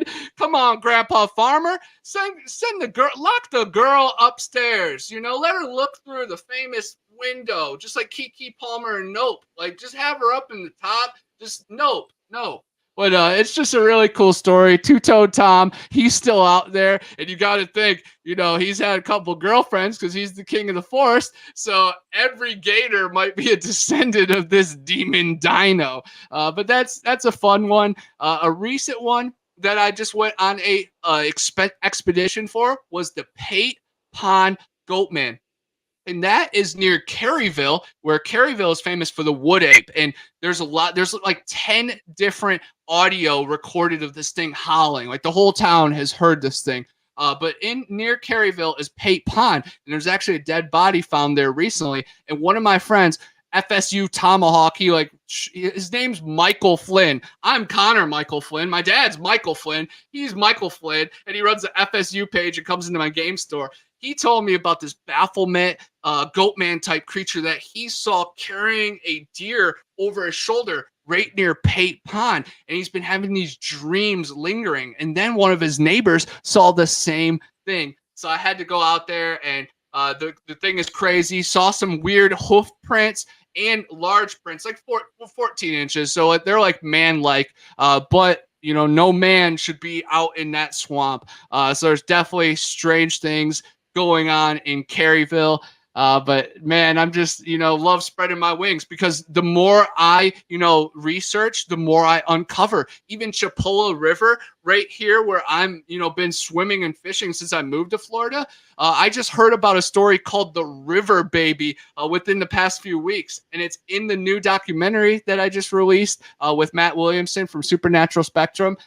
Called Panhandle Monsters. I interview a guy named Mitchell Cole, who is a local filmmaker, and he tells a story of the river baby of Chipola River. And of course, you guys heard me talk about Crybaby's Bridge. You you guys know the story. You know, a woman couldn't have her baby anymore, so she had to get rid of it. Well, it's a little different here down in Florida. There's no high bridges, or there's not many. It's way easier to go to the swamp. So this woman went to the swamp and got rid of her baby. And a lot of people hear a lot of weird whispers and cries in that same area. And that's the same area that I hike during the day and I get scared during the night. So I'm like, maybe it was the river baby. And they say, oh, it's just this little baby just trying to find a mom. But then there's other parts of the legend that it's like this mutilated monster. And so I pictured it as this little baby monster. And I'm like, okay, I can still football kick that thing away. I'm good at balance. But then I've done deeper on these weird, you know, baby monsters, and it changes from a baby into an actual monster. So the river baby might be bigger than the skunk ape here in the Panhandle. So it's just some wild stuff. And again, I just love digging into it because there's so much Native American lore, so much hillbilly story, but then all the credible reports is just what really blows me away. And I am like the Trinity. I am the tripod that brings it together. And I love being here, man. I got to ask you about the Goat Man, because I'd only heard Goat Man stories from around the Texas area. And now you're having Goat Man sightings in Florida? Yes, I know 3 crazy Goatman stories just in this vicinity. We had the Pate Pond Goatman, and then there is the Toloja Creek Goatman, which Mitch also talks about. His mom used to work at a prison, and a lot of these prison guards would see this goat walking down a railroad. And again, I've been collecting stories recently, and for some reason, a lot of Goatman and railroad correlations. I don't know what's bringing it all together. But the first Goatman that I investigated was actually up in Georgia, but still not too far away. The Cohelee Creek Goatman. Back in this day, a hate group killed a man. They put him up in a tree. Later, they never found the body. The man turned half man, half beast, and he hunted down all the people that mistreated him. So when I went out there, I was not hunting down the Goatman. I was, paying my dues to the Goatman. I said, sorry that humanity failed you. Sorry this world didn't have enough for you while you were here. And we had some crazy encounters, no weird calls, but we saw weird lights, and it's a covered bridge, and it's all gated off. And we saw movement on the inside, just some like weird lights. We don't know if it was a small animal or maybe a specter of the Goatman. But yeah, I really liked that Goatman story because it has a positive turn to it in a way. But man, yeah, they're all over the place. And I feel like the more we can raise awareness, the more they're going to keep coming out of the grapevines, because it's not only Texas. It's not only the Goatman Bridge. They are everywhere. They're at the railroads too. Oh, that's just awesome. Now, when you say that you were looking for the Goatman and you were kind of like, giving up the support, like, hey, man, I'm not here to harm you. I'm here to support you and do whatever. You said you had some crazy encounters there. You didn't see the creature, but what was going on that was crazy? We had tons of light action that we thought we saw, like UFOs or orb type beings. And then, inside the bridge, we saw something moving. And I don't know if it was an animal. I was with my dude, Ninja Ronnie, he's paranormal itself. Sometimes we go from a normal situation to crazy emergency just with him being present. But he was definitely getting some strange vibes. We found a lot of strange graffiti that is maybe made by the occult. So it could be some kind of energy that people have already trying to intercept the Goatman. But I definitely felt a calming feeling from the forest, but the bridge definitely had some like supernatural vibes to it. Right on. Okay, so you got Goatman. You're chasing that down. You're chasing down some two-toed alligator that really wants to eat absolutely anything and everything it can. You got the swamp apes that you were looking for. You've got the skunk apes. You've got all this stuff that's going on, man. And I got to tell you, like, where do you find time for all of this? How do you know what you're looking for? Or are you just going into the forest and putting yourself in those scenarios?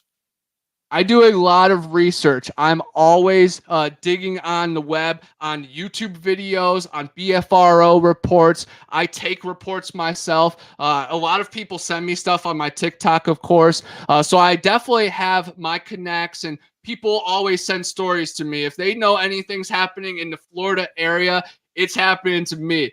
Plus, I work at the comic book store. So honestly, all the weird people and strange stuff definitely migrate there, or they're friends with someone that migrates there. So no matter what, if something's happening in this area, I am gonna find it. But a lot of the time, I just intercept my professional life with this professional life, just because, of course, I'm working on the books while I'm at the comic store. I'm interviewing people while I'm at the comic store.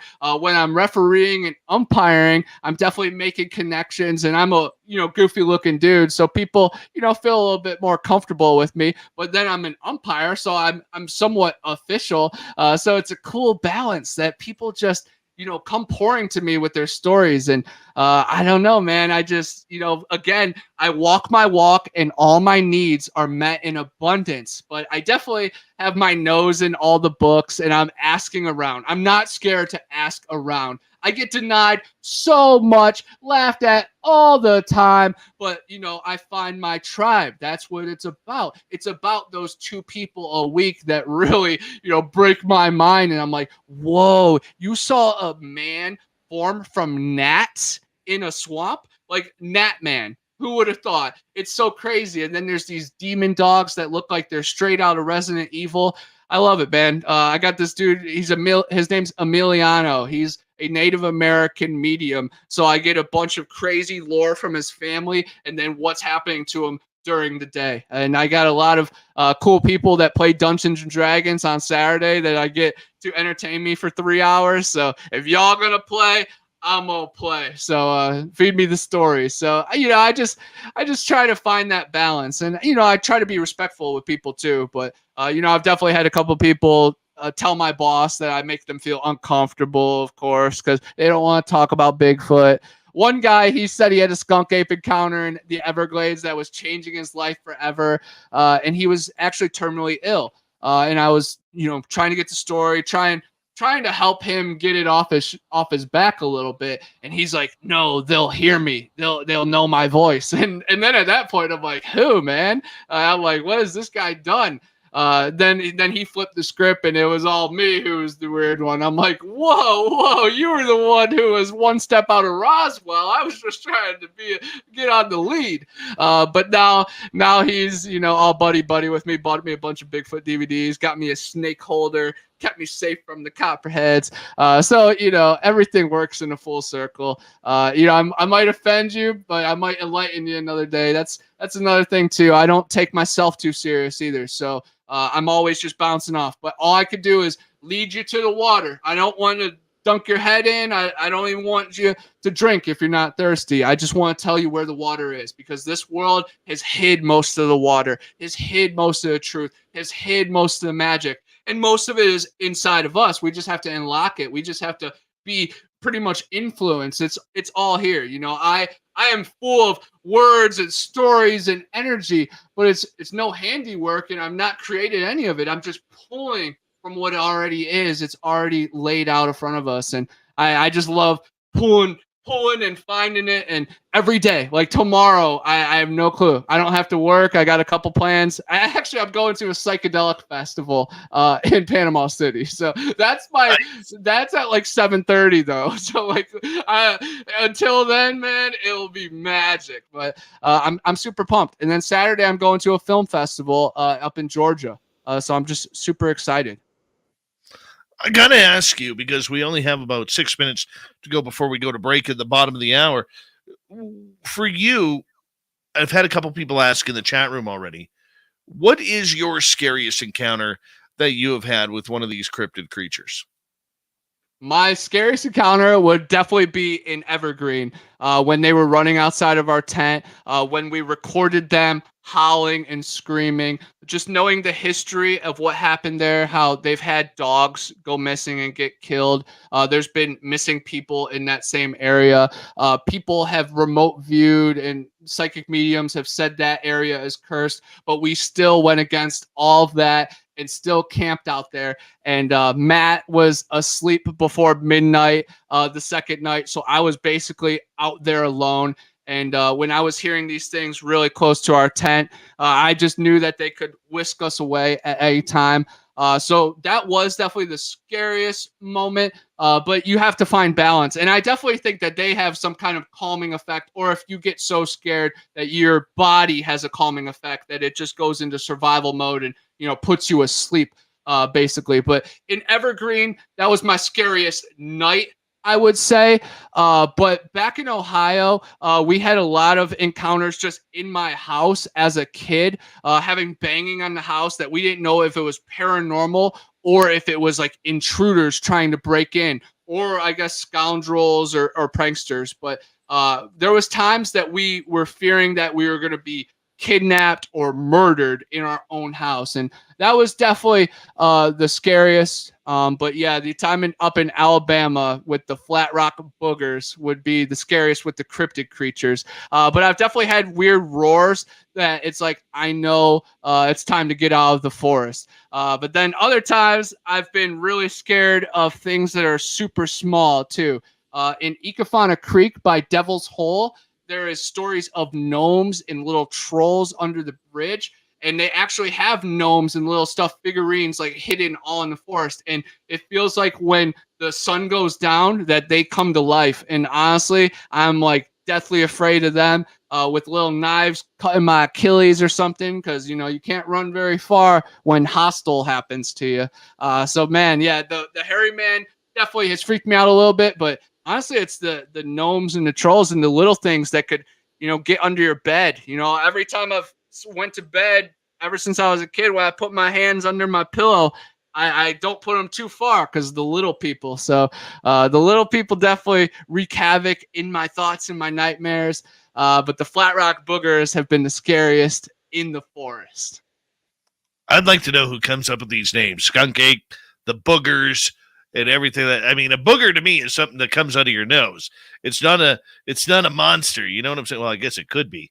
You know what I'm saying? But I just think it's hilarious, the names that come out of Florida, man. I really do. Okay, so the fact that you have had some close encounters, have you had any encounters with gnomes? Not like physically that I've seen, but I've definitely felt their presence of something small in the forest. But in this one graveyard that is near my house, I have filmed these crazy lights that might have something to do with the gnomes, because there's a bunch of them, and a bunch of the locals have said that they see them moving from gravestone to gravestone.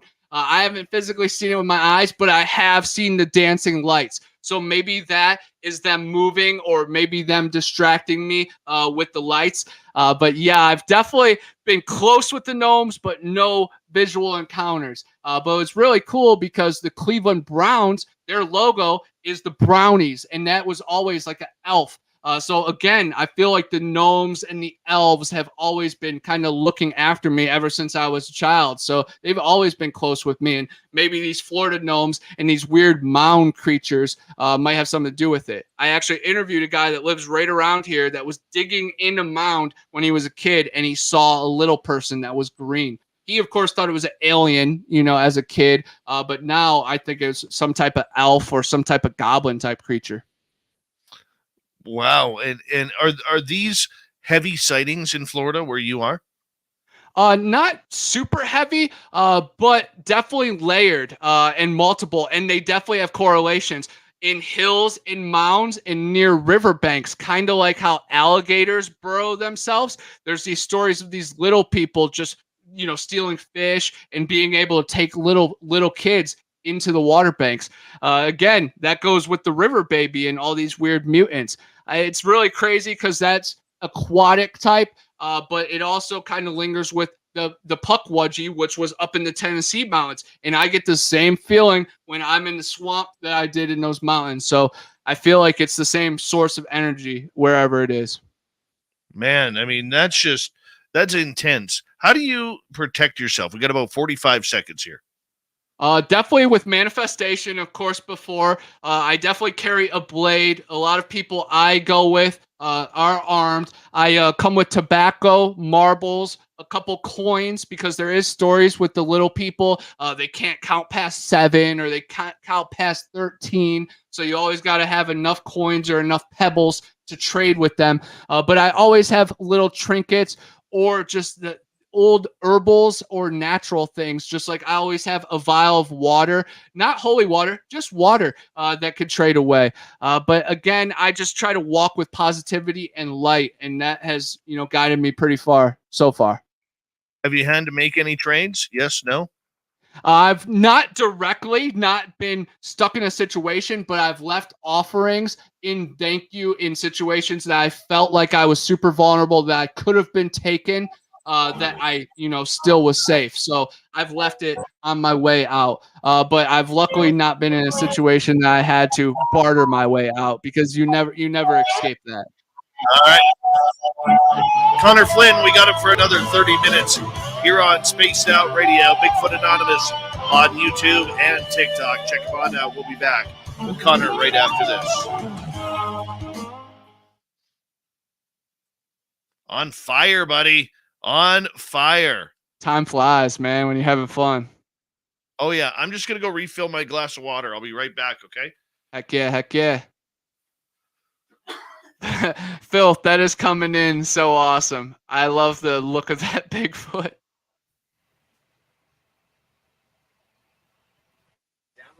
I got to look really closely to see myself, though. Yeah, that is magical, man. Your microphone is not coming in. But I just want to say, thank you to everybody that's here. A lot of family. I see Dina P, Amber, Paranormal Highway, Danny, Dogface Boy, Thin Lizzie Borden, man, Cosmic Wildman, Bass, Nick, Evan, Cosmic Fleur, Duke, Joe, Tracy. A lot of great people. Boogeyman, Lane, Charles, Blue. A lot of great people. Good to see all of you guys. And for everybody that's out there, definitely check out my YouTube, Bigfoot Anonymous. Check me out on TikTok. I go live pretty often. Bigfoot Anon on there. I do movie reviews on this app called Letterboxd. If you guys love movies, please follow me on there. I'm almost at 20,000 followers on there. I love doing movie reviews about like Prey and the Void Cat, Zillafoot, the Sasquatch Experiments, the Skunk Ape Lives. I love just reviewing my friends' movies too. It's really fun. But definitely follow me on Letterboxd. But man, I'm so excited to see where this journey takes me for the next 12 months. I have a couple campouts set for the next 4 months to finish out the year. In October, the North Florida Paracon is going to be October 22nd in Tallahassee on Warrior on the River. It's the Ockalochnee River, which the Ockalochnee River is actually featured on the BFRO site about having Sasquatch and skunk ape nests and beds. So it's definitely a magical area. I'm going to be speaking Stacy Brown, RPG, Bill Brock, who lives in the Conjuring House, a lot of other cool magical people. Chaz of the Dead. He, has so many UFO stories. He actually lived down in Chile and was invited onto a spaceship. So super wild. I also want to give a special shout out to Eric from Paranormal Highway. He is my co-host through the week. He lets me speak some wild stuff on his platform. But we recently came out with an awesome cartoon series. It's called Paranormal Highway Cartoon. And it has some of your favorite voices from the internet. We have Big Willie, who is one of your guys' Spaced Out Radio family. He plays a Viking ogre alien. So it's really wild. I had to take him down, man, before he took out Earth. Hey, Dave, I was just talking about the Paranormal Highway cartoon where Big Willie is a voice for this Viking ogre that is just trying to take over Earth, man. Well, Big Willie has the voice for it, man. 1,000,000%. That's how he got his job with the cartoon, man. We were like, dude, beautiful. Who can be this big Viking, Big Willie? It read itself. But yeah, we've had gods right there. We've had tons of fun with 3 episodes of the cartoon, and we have the Paranormal Chop Shop guys are in it.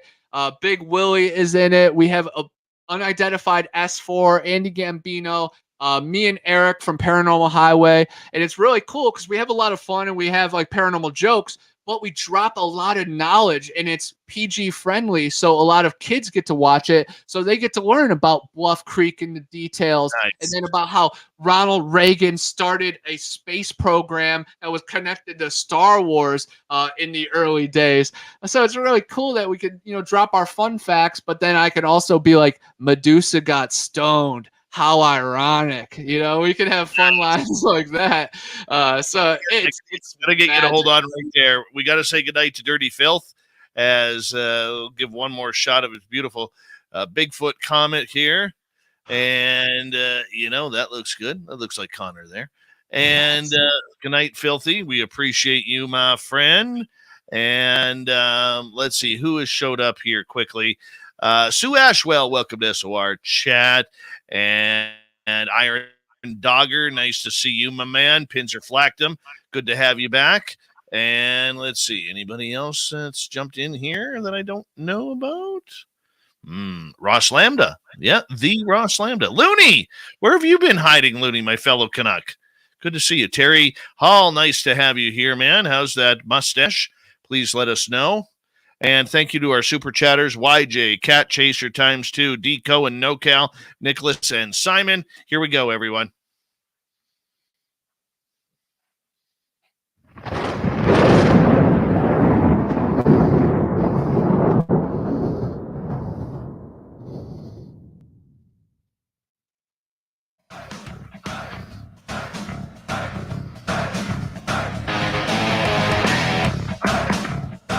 We pass the halfway point of Spaced Out Radio tonight. Thank you for tuning us in. My name is Dave Scott. Very much appreciate earning your listening ears. Reminder to you that if you miss portions of this show or others, check out our free archives by going to youtube.com/Spaced Out Radio. Do old Davey the favor, hit that subscribe button. Our website is spacedoutradio.com. We have a plethora of features for you. Rock out to Bumblefoot, read Shirky Poo's Newswire. Check out our swag as well. Follow us on Twitter at Spaced Out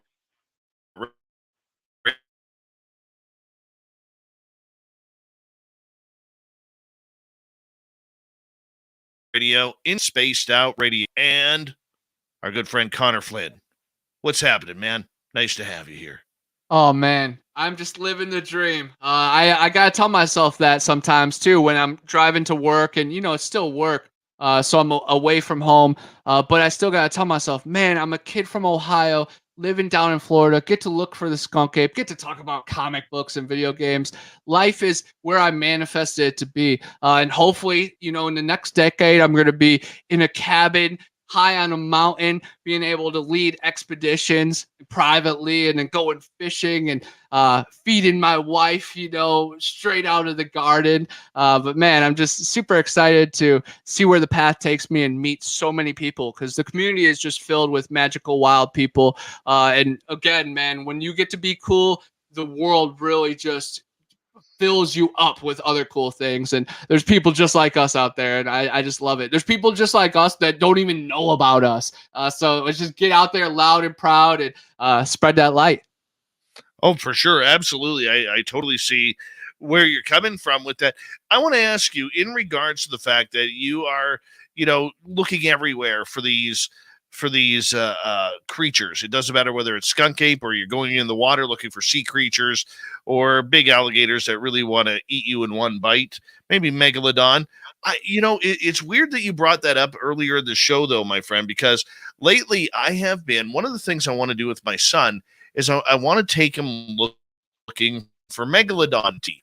And I didn't realize that the swamps of Florida, although dangerous, are filled with dinosaur bones, mammoth bones, and whale bones, and megalodon teeth, and other ancient shark creatures. I mean, man, you got it all going on down there.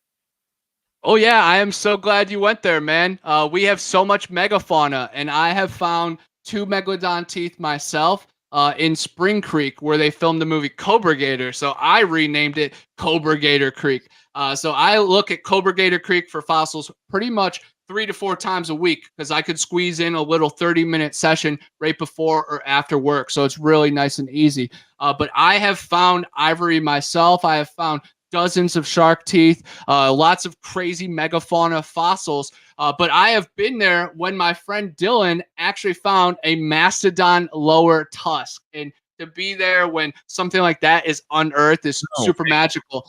I was definitely super envious too, because I wanted to be that one, but where there's one, there is many. So it just keeps me so driven. And he's actually found some like mammoth teeth with the big full section. And again, I just get so envious. I'm like, man, they're out there. And I'm like, oh, I should have got there earlier. I drive myself through crazy things in my head, but I just know there's more out there. There's lots of fossils. And even if I don't ever find it, I got to be there with him. It was super special. I wouldn't trade that moment for the world. And yeah, it's really cool that, you know, we have saber-toothed tigers and these giant armadillos and then turtles that were as big as VW beetles. So yeah, man, these fossils, I have literally like huge Tupperware of them now. And my mom's even impressed. She's like, wow, Connor. And when I went out with Ninja Ronnie for the first time in a few months, I really impressed him. It was just with, I just know what color to look for nowadays. And I know Dina P, she's in the chat right now. She's been on the lives with me because I go live inside my water case, my waterproof case, live on TikTok in the swamp, in the creek, and I'm able to put the phone under the water. So, you know, some of the comments are like, you missed a shark tooth. I'm like, dude, I'm trying to just not get eaten by a two-toed Tom. I can see that. I mean, what's it like? Because I honestly, this is one of my bucket list experiences with my boy. Is I want to be down there when all of a sudden, dude, you know, you look down and in a stream or, you know, or in a mud wall or something along those lines, and there it is. You know, you see this 4 or 5 inch long megalodon tooth. I mean, that has to be just one of the most exhilarating times when you find one of those. Oh, for sure, man. Both my megalodon teeth were chipped and a little bit broken, and it still sent me to the clouds. It was truly magical because you feel like that moment was just waiting for you your whole life. And if you just catch it, it's truly magical. And I found some pottery and arrowheads, and that really like makes me proud. Like no matter what, I found that, and that's museum worthy. So I could go to bed with that. But yeah, the feeling is truly magical. And I found a couple shark teeth and cool fossils, and being able to give them to kids at the Cobra Gator Creek, that makes it all so worth it. Because hopefully they remember that, and then they start looking for it for the rest of their life. And we could just spark the youth to know, and also just old people as well, you know, not to throw them in a bag, but a lot of people that they just go there to swim. I'm like digging with my, like, you know, my spaghetti thing that, you know, you use in your sink. I forget what it's called to, you know, get the water out. But I'm just using one of the dollar things like that. And they're like, oh, what you looking for? I'm like, oh, mammoth, saber-toothed tiger, giant shark teeth. And they're like, what? I never knew that existed here. So it's cool to just, you know, enlighten the old, enlighten the young, and enlighten myself too. You know, it's amazing. All right. Do you find that in these areas where there's fossils, that there are a lot of activity from the cryptid creatures? Yes, definitely. I think it's all connected again with the waterways, with the stars, of course. But where I'm searching a lot of these times, there is Native American mounds, Native American settlements. So they were, of course, hunting down these creatures, and their relics and their, you know, jewelry are going to be left and scattered into the woods. And then those creatures that, you know, are alive today, like a dogman, shadow creatures, these skunk ape creatures, you got to think that they're pulled to the ley lines or to these mounds or to whatever these mounds were built for even before that, just energy wise. So yeah, I definitely think it's all just the same grid. But here in Florida, we just have, we are a huge state, but we still have so much just to work with because, you know, people take up what they take up, and then the waterways are the waterways, and whatever else has to intertwine. So the gators and the skunk ape, they cross paths at one point. So it all becomes one down here in the swamp. All right. So when you go out, what signs are you looking for? Like,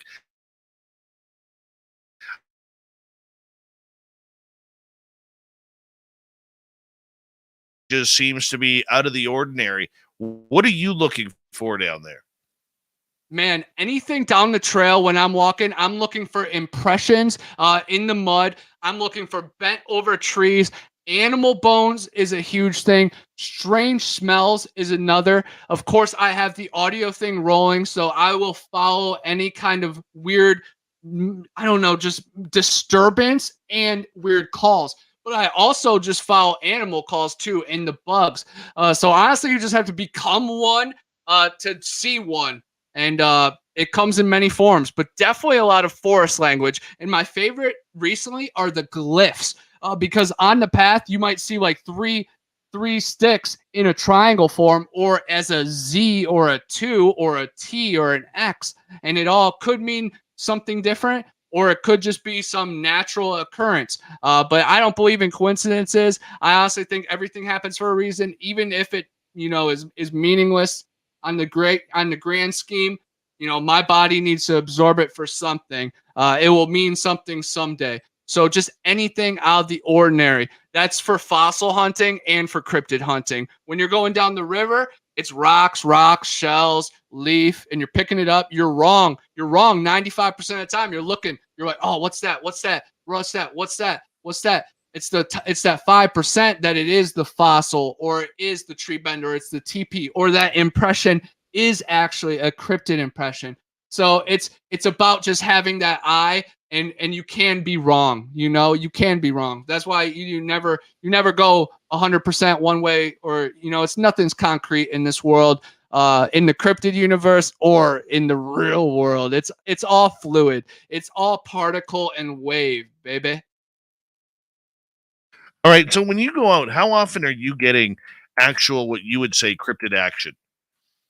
I'd say probably 50% of the time, I'm getting some kind of strange feeling or weird evidence. We definitely get whispers and find weird tracks a lot of time. But other times it is definitely uneventful, and it's more just like a natural hike and a more of appreciation. But even in those times, I feel like you have to have those as like a sacrifice, or as your practice, or as team building to get ready for those real hardcore encounters. So yeah, I definitely say it's about 50-50, but then you'll be reminded later in your dreams or in your thoughts or in a days that, maybe something was strange on a perfectly ordinary day. So yeah, all I could do is just read, observe, save data, and then go back to it, and hopefully try to repeat it when I go back and see what's different. So it's a forever experiment. That's what's cool on me, man. I'm not trying to prove anything. I'm just trying to live it. And I am the experiment. I am the proof. I am the foundation. I am my body of work. And hopefully when I'm gone, or when I'm here now, you can just get it however it's best for you. Okay, you bring up something very important there, and you keep saying feelings and what you're feeling out there. How important is it to use your own intuition and discernment? I definitely think it's everything. You can watch other YouTube channels, you could read other people's thoughts all the time, but you have to be you. And I always follow my heart before anything. Intuition has always been a thing with me. That's I don't call myself medium or psychic or anything. I'm just one. I'm just one with the vibes. I just read the vibe well. My third eye is open. I have worked hard for that. I have sacrificed so much in the real world to be aware in the real world, my world. So I just have had to get myself ready for that. But you have to make sacrifice and be willing to be an outsider, be an outcast, and stand on your 2 feet. But when you believe in yourself, and you know what's what, and you feel it in your soul, nothing could talk you off that mountain. And I have ditched the programming as far as I can. And I know every day that shadow is trying to linger back, and it's got us in some ways. The Wi-Fi is still zapping me, and I'm still drinking the water, not straight from the creek. So I still got a long way to go. But every day is one day closer to who I want to be. And no one's going to get in my way, and no one's going to stop me. And even if you love me and you're my best friend, we can have different feelings, and that is not going to stop me, and that's not going to slow me down on rooting for you. I want everybody to reach their pinnacle, and this world is big enough for all of us to reach our dreams. None of us are competing against each other. That's what's so beautiful about this paranormal world. I love sharing data. Unless it's intimate details about someone who's private and that could create bigger problems, I'm all about sharing that knowledge, getting it out, because, when you're deep in the forest and it could just come to you, Monster Radio, Ryan Tremblay, crazy detail about something, it just pops to you. I hope I can be that crazy light bulb for somebody in a dire moment, or in a moment that they're talking to their best friend and they wanted to go somewhere. I just want to be that catalyst in life. And if I'm a bozo too, I hope people feel better for themselves for that way too. So if I can inspire people by being great, then heck yeah. If I can inspire people by being a whack job, then heck yeah. I'm cool with being the clown. I'm cool with being the king. It doesn't matter. I'm just Connor. Hey, I want to ask you, what do you want to see? What do you want to experience? What's the ultimate high for you in this?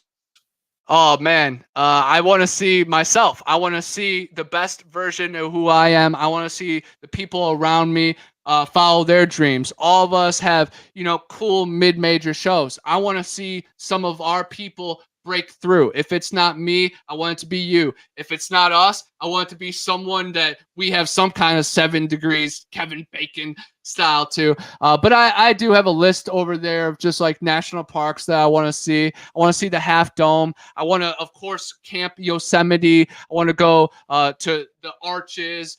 There's a lot of cool places in Virginia that's like a natural bridge. I want to go to the Dinosaur National Park. I definitely want to go overseas to my homeland, to Ireland, and see where they're talking about leprechauns and the giants. I definitely want to go to Stonehenge and the pyramids and see what else aligns, because it all just aligns with my whole life, because Ohio has 10,000 mounds. Florida has a bunch. I feel like my backyard had 2 mounds, and I buried a cat there that was reborn, and I used to put snakes in there that would multiply. So I feel like I was always surrounded by magic my whole life, and finally I'm just, break free from my egg. I, was not lying to myself, but I was holding back who I was in Ohio. And once I was able just to get out of my own way and really move to Florida and just I just got to be myself, and I've doubled down in depth. I grew my hair out, and some people who I grew up would never recognize me, but other people would be like, "Yup, that's Connor. That's still him. He can look like a hippie wild man, but that's still the same dude who is on the Pee Wee baseball team talking about werewolves at the camp out." So I'm still that same dude, and that's honestly the coolest thing when I hear that, when it's the young kids who I grew up with and they remember me talking about Bigfoot. Like, that's the coolest thing, because they got to be somewhat proud of me, or they got to be laughing at me like, dude, he's still looking, man. He's still looking. Yeah, I am, and I'm gonna be looking till I am old and gray and beautiful, man, like Dave Scott. And he's not old, but he has gray hair, but he's beautiful.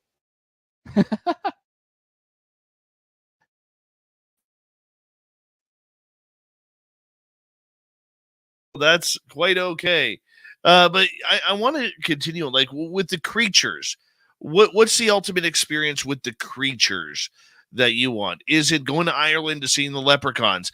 Is it having a face-to-face handshake with a skunk ape? Is it running into the gnomes and allowing them to take you into where they come from? I mean, because I know you're open to all the experiences, man.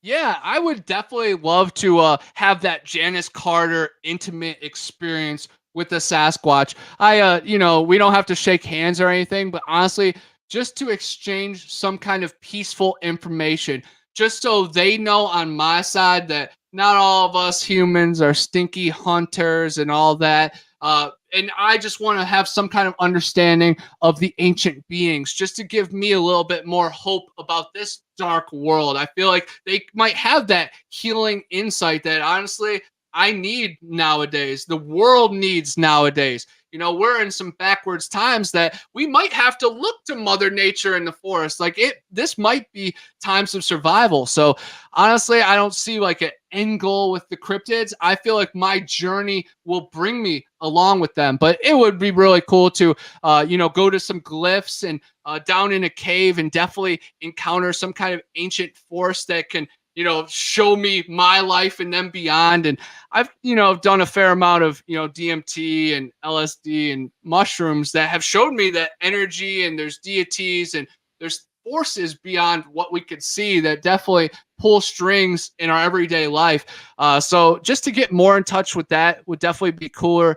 But yeah, man, an intimate skunk ape experiments would be very cool, or maybe just like a hot date with the Mobile wolf woman, but I don't know, just a safe cryptid encounter that is positive for both of us would be very cool. But I definitely love all these weird mystery things that always happen that you're just like, man, did that really happen, or did I dream that, or did I just visualize that, or was that just a thought? Am I here right now? So again, I try not to get stuck on like that, like, oh, that Sasquatch, I want to have a face to face. I just want to be out there. I just want to be out there and the right things will happen. And I feel like what has happened in my life has already been mountain high. But what's waiting for me is going to be a whole skyline of mountains. So it's just so cool. I'm about to turn 30 in a couple days. So I got, hopefully a couple more years at all this. So, pedal to the metal. And I can see that very easily within you and everything. But what experience haven't you had that you want, though? I guess what I'm saying, outside of the cryptids you're chasing down, is it a UFO experience? Is it a Thunderbird experience? Where does your woo end, or what would be the pinnacle? Oh yeah, I've definitely seen some things in the sky. I am not looking to be abducted, brought to their ship, but some alien contact and some guidance would definitely be nice. I would love some mermaid action, of course. In the Ohio River, I saw 2 humps that could have been the muck mermaids, could have been some giant catfish, but I would like to see some full frontal action of some mermaids and see what's down there. No, but a Thunderbird would be really cool. Something that's just mind-blowing, honestly. It comes in many forms. Like you said, a gnome 6 inches could be so big in my mind, as big as the sky lighting up. But after watching the movie Prey and how she called a UFO the Thunderbird, I definitely would like to see the sky light up soon. But I'll second guess myself because I know Project Bluebeam. I know they got some projections in the sky soon. So I would like to see something pure in the sky, not a projection. But man, I'm just open for it all. I would love to be taken on a submarine and taken to Atlantis and see what they're doing down there with their advanced tech and what kind of fishing they do. Do they fish for land animals or something? Do they call it animaling or something? I just love it. I want to film movies. I definitely want to make movies. Like that's my goal, is to make movies. If it's paranormal documentaries, then heck yeah, I'm one of the best people to do it, I think. But if it's scary movies, I'm one of the best people to get killed in the first act. Let's do it. Let's have me be the cool movie guy like Jamie Kennedy in Scream, just talking all the stuff that really glues the plot together. And then, get me all bloody. I'm down for it. So I'm definitely down to be the goat once in a while, but never the sheep, Hey, as long as you are ready and willing and not afraid to be the first one who goes down with the ship, I'm okay with that. I'm okay. Megalodon comes swimming by you in Florida and takes a little bite out, and you're cool with that. Hey, that's a good death. That's a good death. Oh, for sure. Megalodon 3, Jason Statham, he'll meet my character. I will save the day, but I'll still get eaten. I think that's magical. That will be, then my pineal gland, my third eye, will explode with the dimethyltryptamine, and I will turn into angel dust and go beyond the dome and find who I'm supposed to be. So, yeah, I will gladly get eaten by the Meg as long as it's a quick death. I'm sure it would be. I'm sure it would be. We got 45 seconds. Tell everybody where they can find you on social media. Guys, please find me, Bigfoot Anon, YouTube, TikTok, Instagram, Letterboxd, Twitter. Please watch my movie, The Void Cat. It's on YouTube. My other movie, Zillafoot, is on Amazon Prime. My new documentary called Panhandle Monsters is free on YouTube. Definitely come camp with me in October. And just be positive, guys. Be that light in these times of darkness. Stand on your 2 feet. Don't let the system tell you anything. Be the foundation for you and your people. Awesome, buddy. We really do appreciate you coming on back here. Good luck with the rest of your searches throughout the end of the year, Connor. It's always a pleasure to have you on Spaced Out Radio, my man. Thank you so much, man. See you soon, maybe in October. Absolutely. We got to get some October stories from you. Connor Flynn, Bigfoot Anonymous. Go follow him on TikTok. Too many UFOs around here. TikTok and YouTube. Coming up next, we're going to head to the swamp, and then Robin McCrae joins us for the Cryptid Report. Spaced Out Radio continues right after this.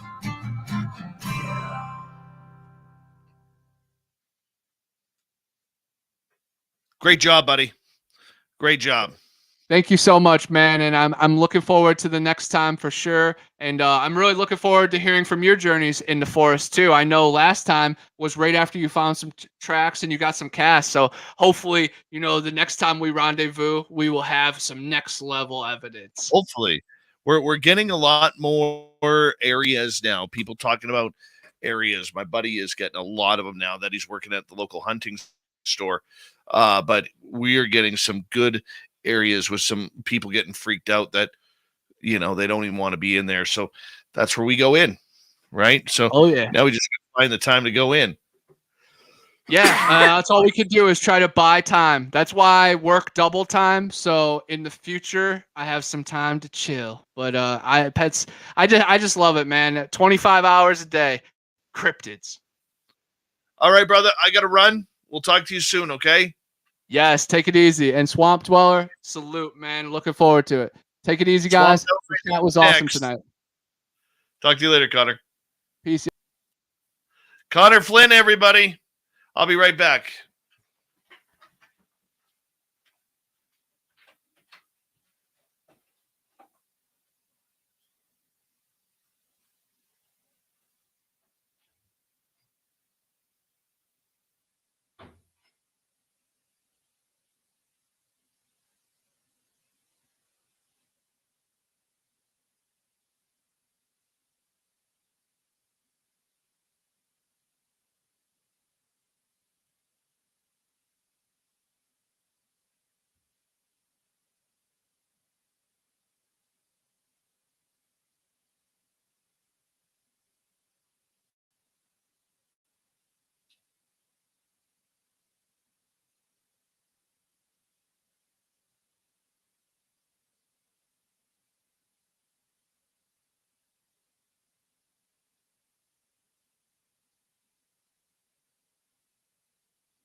All right. Hello, everybody. My name is Dave. I sometimes come on in here and do a radio show. Hi,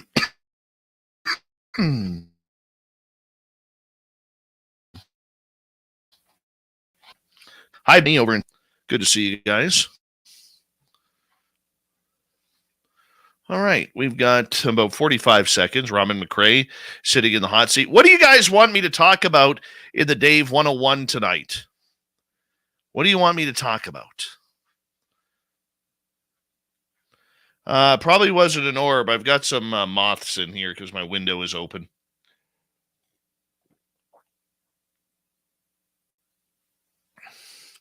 You choose the topic for the Dave 101. And thank you to YJ, Cat Chaser, D. Cohen, Cat Chaser again, No Cal, Nicholas, Simon, and Steve for the super chats. No Oreos. I'm out of Oreos, Terry. So here we go, everyone.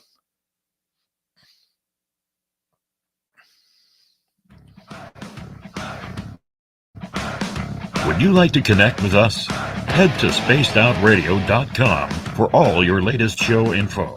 Now, back to Dave Scott and SOR. Here we go with the third and final hour of Spaced Out Radio tonight. My name is Dave Scott. Thank you so much for taking the time to join us. We really do appreciate it. Want to say hello to everyone listening in on our terrestrial affiliates around North America and digitally on Odyssey Radio, TalkStream Live, and KPNL. All of our archives are free. Go to youtube.com/Spaced Out Radio. Do old Davey the favor. Hit that subscribe button. The Desert Clam is setting the password for tonight in the SOR Space Travelers Club. Canat. Canat is your password. Use it wisely, Space Travelers, as the Clam sets the password each and every night right here on Spaced Out Radio. Our website is spacedoutradio.com. We have a plethora of features for you. Rock out to Bumblefoot, read Shirky Poo's Newswire. Check out our swag as well. Follow us on Twitter at Spaced Out Radio, Instagram at Spaced Out Radio Show, and on TikTok at Spaced Out Radio. It is time once again to head into the swamp. Our resident swamp dweller takes us on another spooky journey. Hi, Spaced Out Radio listeners. This is Swamp Dweller. It's time for your nightly dose of spookiness on the show. If you have an interesting encounter or a spooky story that you would like to share, be sure to submit them in at swampdweller.net. You can also find our YouTube channel at youtube.com/swampdwellerreads. Now, let's chill out, relax, and together, let's enter the swamp.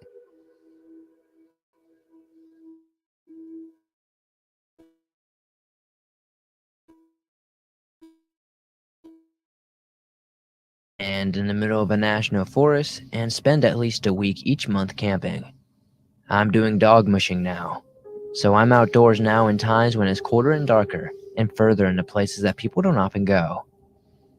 My story is a two-parter, with the first part being just past the New Mexico border into Arizona. Anyways, I see 5 or 6 elk cows burst onto the road, and I slam on the brakes and swerve all the way off the shoulder of the road. But I can still almost hit one elk that was bigger than the rest. It looked like it was going to hit me straight on and crash into the front of my window, killing me. Like I heard something happen to a guy with a horse earlier that year. I felt this really calm feeling, and I felt like that would be the end. Everything felt slow, and I got a good look at it. It was the size of a moose, but it had no antlers of any kind, and the build of a typical cow. Cow isn't a female moose. The other animals were typical elk cows, but this one was larger and covered from head to toe in what looked like to be large gray wool, like an Angora goat that needed shaving so bad that it starts to almost look like dreadlocks. Luckily, I get past it and see its head go over the roof of my Ford Taurus. This is the moment I remember best, because for just an instant, before its head went over the roof, I felt like it could see me. It knew that I was looking at it, even though its eyes were covered in thick gray wool. And it hit the back of my car. My bumper had a new dent, but by the time I got out of the car and to see if it was good, it went into the brush. My friends think it was some kind of Sasquatch, even though it was certainly a small-footed quadruped, and called it a Bigfoot's horse. My wife says it was probably the spirit of death, and that I died there, but I continue living on what my mind wants to happen. The second part is that I was a few miles off the ridge that overlooks Strawberry in Utah, and I got this old aspen grove with this really thick aspen on both sides. I mention this because with a string of 12 dogs behind an ATV, there wasn't enough snow for sleds. There really was nowhere to go but forward. You couldn't guide the dogs through trees like that, so it was always forward till we got to the end, and then we would loop, and that would bring us back on the trail to take us back to base camp. Which was an exciting thought because I'm using just a headlamp, and it was late and cold. And then I saw it again, running on my left side, in the same direction as us, but also towards us. I wish I would have grabbed a camera, but imagine the franticness of watching my dogs to make sure they didn't chase towards it or head off the wrong way. In dog mushing, you can never take your eyes off the leaders too long or something can go wrong. And to stop the team, it would make their sure to go toward it and caught in the trees. So really the best thing to do was to go faster. Keep the dogs busy so they don't chase it. So I'm just looking at it. At the pack leader, ahead of the team. A fallen tree or a cattle guard taken too fast can injure a dog just like a moose. At the creature, then reaching around in my emergency bag, back at the leaders and pull out my just-in-case gun. I click off the first 2 chambers. I keep empty. I have the gun pointed straight up in the air, and live ammo is ready to go. I really didn't want to shoot it, or even frighten the dogs with the gunshot, but it keeps getting close, so I fired a shot a few feet above it, and I hear it hit some branches. Then I look back at the dogs to see if they were continuing to be good. They were stuck in a thick growth of trees. I kept looking around, but that was the last I saw of it. Although the rest of the ride, I was jumping at shadows. Pretty crazy, but the craziest thing as that tiny moment, though, is it's death again. But this time he's going to take me for real. And we say thank you to the Swamp Dweller for coming on into the swamp on Spaced Out Radio tonight, giving us another great spooky story. The Swamp Dweller. You can listen to thousands of his stories by going to youtube.com/Swamp Dweller Reads and listen to those great stories. Hit subscribe on his channel when you can as well. We're going to stick with the cryptids here because it is time for the Cryptid Report. And filling in for Super Duke from World Bigfoot Radio is our lovely lady, Robin McRae.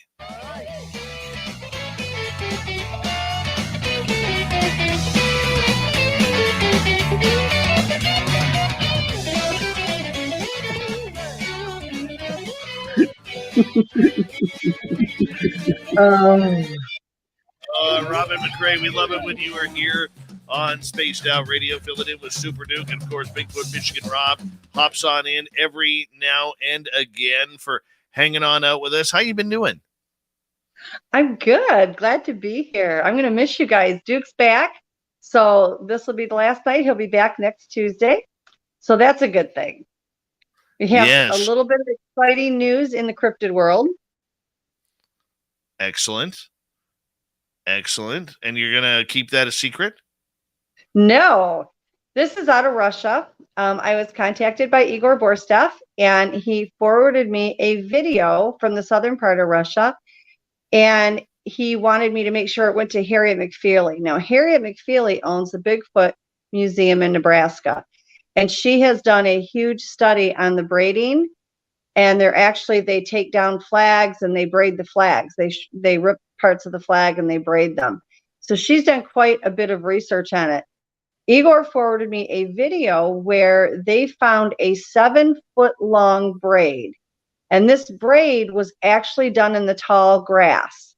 And it comes out, when you look at it, it looks like a gigantic French braid rather than a straight braid. Now, what we know about the braids is that with the 3 strands, the middle strand is supposed to represent God. And the other 2 strands are one for their people and our people. And they call it the coming together of the peoples. And that seems to be a term that they use a lot lately. And you're exactly right, Joe. They do. They braid the manes. Occasionally we'll see a tail braided, but it's a lot, mostly the manes. And now it's grass. It's incredible, just incredible. 7 foot long. Joe is actually one of our listeners. When he had horses, he lives in the Sierra Nevadas, and he would go out to feed his horses, and the manes would be braided. Yeah, absolutely. I had horses most of my life, and they used to braid the horses' manes. And when I got rid of my horses, I had Shetland ponies for my kids, and they would constantly braid them, and their braids look a little bit different. And then on the bottom of the braid, there's an actual little loop on how they tie it off. And then they'll also at times take it and grab a strand and twist it, grab another strand and twist it, and then at the bottom hook them together and braid them, and they will use them as a handle when they're climbing on and off the horses and the ponies. What do you think the purpose of the braiding is? I have heard that it's a sign of respect that they get along with the animals. I've heard that it is a romantic type of procedure. I've heard a lot of things. What do you know about the braiding? Well, the braids that actually have a meaning. The purpose of the braids is to show the coming together of the people and God. Now, when they used to do it on my horses, they did it and they said it was a way to help calm the horses. You know, they have that ability to calm even the wildest of horses. They can go up and completely calm them. And is it a possibility that it has to do with respect? Absolutely. They respect all God's creatures and the earth and everything else. But it's supposed to, the symbol of it is the coming together of the peoples. Okay. So in the end, is it supposed to be seen by humans? Are they doing this to other animals as well? It's definitely meant for us to see. I've actually had some situations where they've gotten material. I don't know where they've gotten it from, whether they've ripped it off of something or found it on the ground or whatever. So many people, as well as myself, have seen that material actually braided into the braids. And there has been other photos taken of various Sasquatch that have not only the braids, they'll braid their own hair, but they'll have fabric woven into it, or they'll go and they'll get vines with leaves or flowers, and they'll braid it into that braid. So it's definitely made for us to see, as well as them. Got you on that. Okay. So when these braidings happening, are they happening during a certain time of the year? Like there's a lot of farmers out there, they'll lock up their barns at night. How is this happening at night? Well, and we've touched base with this a little bit before. Not only can they, especially in a barn, I mean, they can just open it and walk in, but these are a being that can go from physical form to shadow or spirit form in a blink of an eye. Literally walk through a wall, because if they're in spirit form, they just walk right through it. In physical form, they're going to open a door and they're going to go in. If they raise that vibration, they raise that energy, they're going to walk right through the door or the wall or whatever in a spirit form. And they can do the braiding then. I have not noticed any correlation with it being any certain time of year. When I had the horses and the ponies, it went on year round. I found bags that they've braided things out of. You know, and I was a child, and of course back then I didn't pay much attention to the braids. I myself had seen where they had, in some of the tall grasses near my home, it looked like a braid, but I didn't really pay attention to it. I mean, I was a little kid at the time. And now to be able to have this, and it's well documented, there's a video on it, and it's just stunning. They measured it, it was 7 foot long. And what they ended up having to do in order to incorporate all of that grass was do it as a French braid. And you don't see a lot of that. You normally see just the regular 3 strands straight down braid. But when you look at their braids, it does look a little bit different. It's almost like they do it a little bit backwards compared to ours. So it doesn't look, it definitely, you can tell it's a braid, but there are a little bit of differences in it. All right, let's continue on here as we start to, get to the point where we're going to exit summer here in about 6 weeks, and we're going to get into the fall. What is expected from the Sasquatch at this point? What are they preparing for? They are actually storing up for the winter, if you will. They're catching extra deer, they're catching extra rabbits. They will literally go and start harvesting from gardens, whether it's, our gardens, and they're sneaking a piece here and sneaking a piece there. If you go deep enough in the woods, you'll actually find where they will plant their own things. You'll notice a lot of teaberry and sassafras that are planted right by each other. They do that for a certain purpose.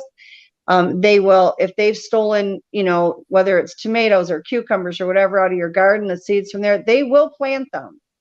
I know it sounds crazy, but they actually will. So they're stocking up on their food supply. They're storing it. They're getting it put away for the places, that do have the harsh winter months where there's a lot of snow or whatever. They are preparing for it. They're getting their areas where they want. They do not migrate. That is, just not true. When they do move around, they may follow the food source. You get into Colorado and you see a lot of them following the elk herds. They aren't migrating because their people migrate. They will send out hunters from the clan that will go and follow these elk herds, get the meat that they require, and then take it back. But don't ever confuse it that they're migrating, because they just don't. Okay, so where do they store this? Do they store it in caves, their food, underground? Yeah. How do they keep it fresh or away from other predators? There's been several times. In fact, one time, probably, I want to say not even 10 years ago, that there was a wildlife fish and game officer. Somebody had tipped him off that they thought somebody was living in a cave, and it actually was a Sasquatch.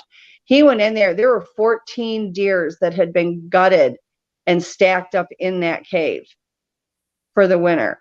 They used to take, because I lived by several lakes, they would take the fish, and in the sandy part, because we have a lot of sand on our property, they would go in the sand and dig holes and hide the fish in these holes.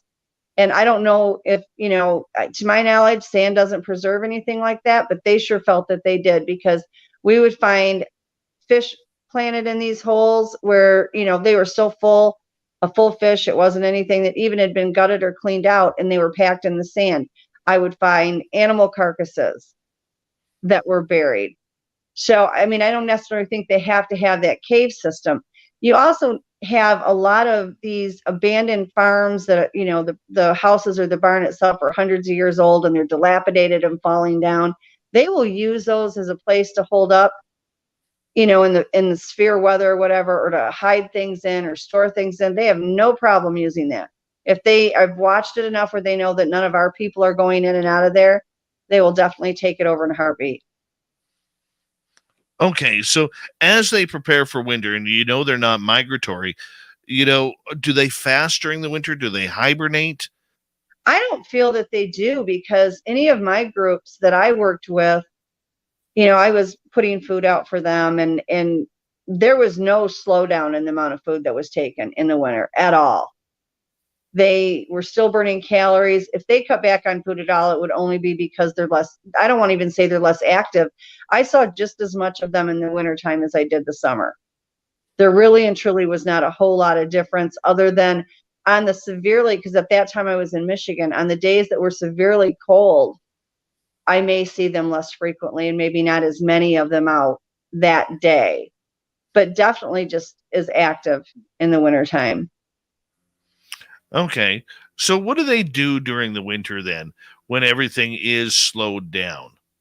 When that first snow comes? Well, I've seen the kids out playing in it. Typical kids, the first snow falls down and they're out there and they're rolling and tumbling and having a good old time. But they go on with their lives just like they always do. It's like with us, when I was born and raised in Michigan. I'll be moving back there shortly. When it's wintertime, we may not be outside playing every single solitary second, but we're still going to work. We're still living our lives. We're still doing everything. We're just doing it with snow. And it's pretty much the same for them. I think they stay and if they can get into a cave system, or they'll build tunnels underground, they have no problem doing that. For the warmth, they do use fire. Not all clans will. It's kind of like with the Amish, where you have some that believe in the electricities and will use the cars and those things, and you have other sectors that won't. So it depends on the clan, but they'll use older pieces of wood because they smoke less. and they will make fire. I had one of mine whose mate was actually out of Florida, and we lived in Michigan, and she was absolutely freezing. She hated it. And finally I said to him, I said, why are you not making fire? And he said, well, it's not cold enough yet. And I said, she's freezing, you know? So after that, they started making sure they had fire for her. But yeah, they hunker down just like you do on a cold winter's day. How do they make fire? Is it the traditional way, rubbing 2 sticks together in some dry moss? I'm going to be honest and say I think that they probably do. What I witnessed was not that. They literally, I had a bonfire in my backyard, and it was on a concrete slab, and I had my kids that were visiting from Virginia, and we had this huge bonfire. We got done. All the wood was burned down, and there was just ashes, and the kids swept it all up and put it in a bucket. And the rest of the wood was not even anywhere near the slab. There was nothing there to catch. And I saw them out there. They were around the slab, and it really and truly looked like they would, just like if you were to get zapped, it would literally, it looked as if they just threw energy at the wood, and then it was just like combustion, and boom, and there's a fire. Now, I think that some of the old school clans will use the moss and the sticks and the rocks. I really do. I definitely would not rule that out. But in my case, what I witnessed, it was a matter of they literally threw energy at the wood, and it combusted. There was combustion after that. Like mental energy. Yes. Just like when they zap you, you know, if they're going to zap you and cause pain and make you sick and nauseated and various things, that's all done through energy. They take the energy from their body and they throw it, and they can use that as a weapon. In this case, they take the energy from their body and they push it into that wood until it starts the fire. Okay. We got about 2 minutes. Let's get to a quick question here from Raz. During the Mount St. Helens eruption, what happened to the Sasquatch and the government? There was a lot of them that were actually injured and burned, and a lot of them that were killed. And the government did go up into the mountains to assist with bringing them down. That being said, while they did help them, the ones that survived went to government camps. To my knowledge, they were never released. They were basically held hostage, prisoner, whatever you want to call it. There has been rumors and stories of a certain one that one of the ones from his clan was mortally wounded, and they actually had that particular Sasquatch kill the other one to put it out of its misery. But the bodies that they found that were burned, normally the Sasquatch want their bodies. They bury them, they do a funeral, they wait 4 days afterwards out of respect, they go silent. That was not an option. The bodies that they found, the government found while on that mountain, they took back with them for whatever experimental reasons they wanted, but they kept them. The ones that survived were kept and held hostage. Still not a pleasant situation. No. 42 years later. Yeah, they did give medical attention to some of the ones and probably saved their life, but the life that they were given after they were saved was not wonderful. Right.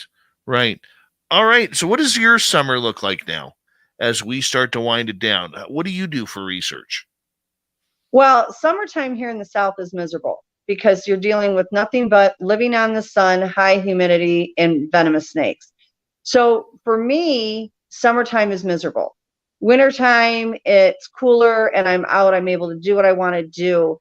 So in the summertime, what I end up doing is a lot of either going in areas that it's cooler where I'm able to do research, or they come up to the house. So beautiful. Yeah. All right, Robin, we got to say goodnight to you. It was a quick one, but a lovely one tonight. Robin McCrae, Sasquatch Huntress. We will bring her back very, very soon. Coming up next, it's Dave 101 at Shirky Poo's News.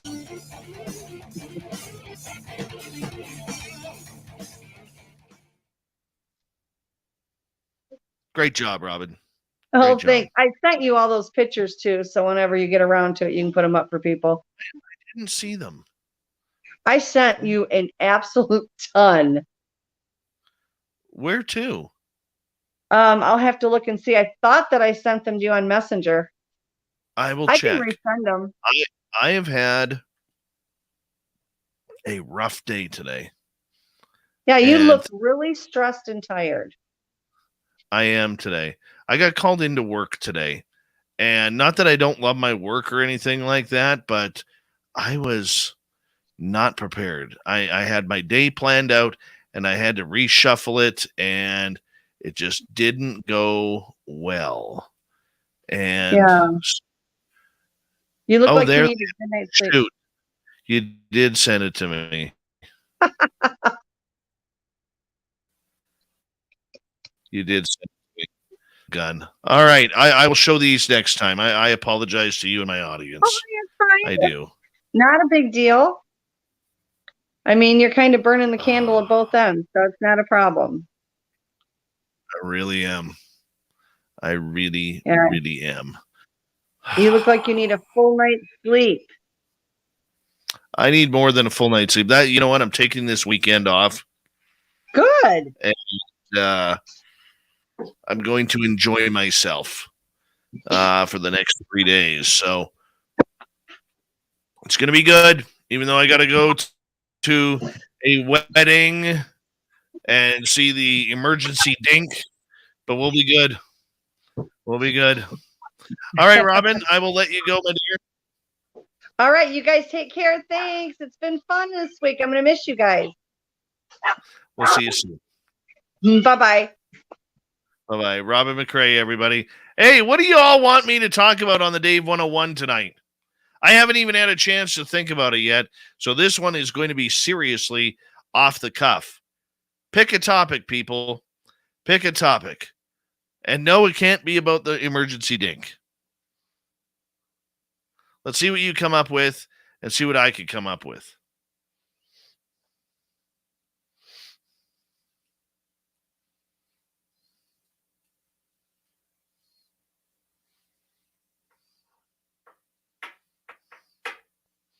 No, not Coldplay either.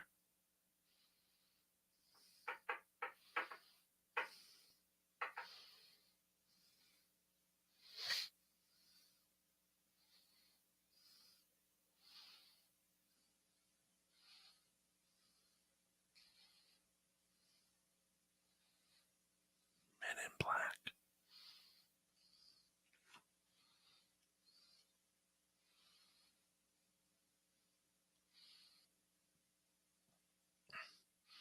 Hockey.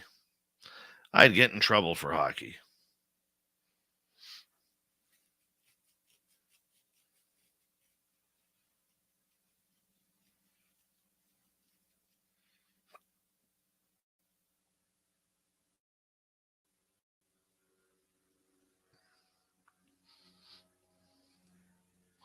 I think the topic tonight is going to be about do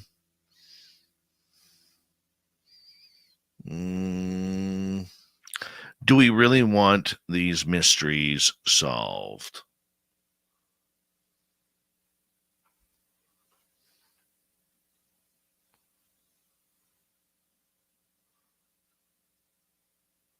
We don't do politics. We don't do anything. So let's not put anything after that. Holly, I can't do Greenwald yet. I just started watching before the show the Greenwald Elizondo piece. I'm gonna excuse me. I'm gonna listen to it after the show. At least start to. Commonwealth Andrew. Really? Really? Do we have to do this again? I hope you break 2 strings on your Gibson SG. 2 strings, not 1.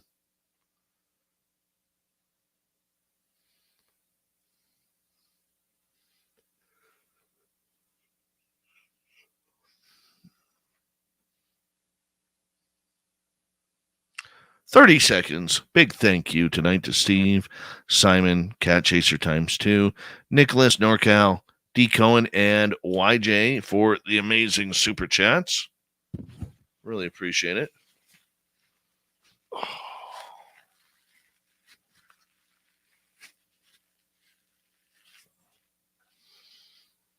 President Zadi, how you doing? Lisa Ray, welcome.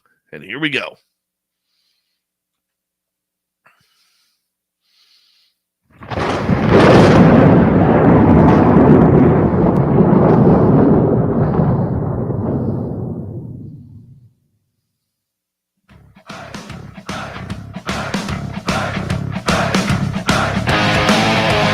We rounded third. We're heading for home tonight on Spaced Out Radio. Welcome to the show. My name is Dave Scott. Very much appreciate you tuning on in. I want to remind you that if you missed portions of this show or others, check out our free archives by going to youtube.com/Spaced Out Radio. Do old Davey the favor, hit that subscribe button. Our website is spacedoutradio.com. We have a plethora of features for you. Rock out to Bumblefoot, read Shirky Poo's Newswire. Check out our swag as well. Follow us on Twitter at Spaced Out Radio, Instagram at Spaced Out Radio Show, and on TikTok at Spaced Out Radio. It is time once again where I decide to give my opinion, my thoughts, and what is cooking up in my mind. Around here, we call it the Dave 101.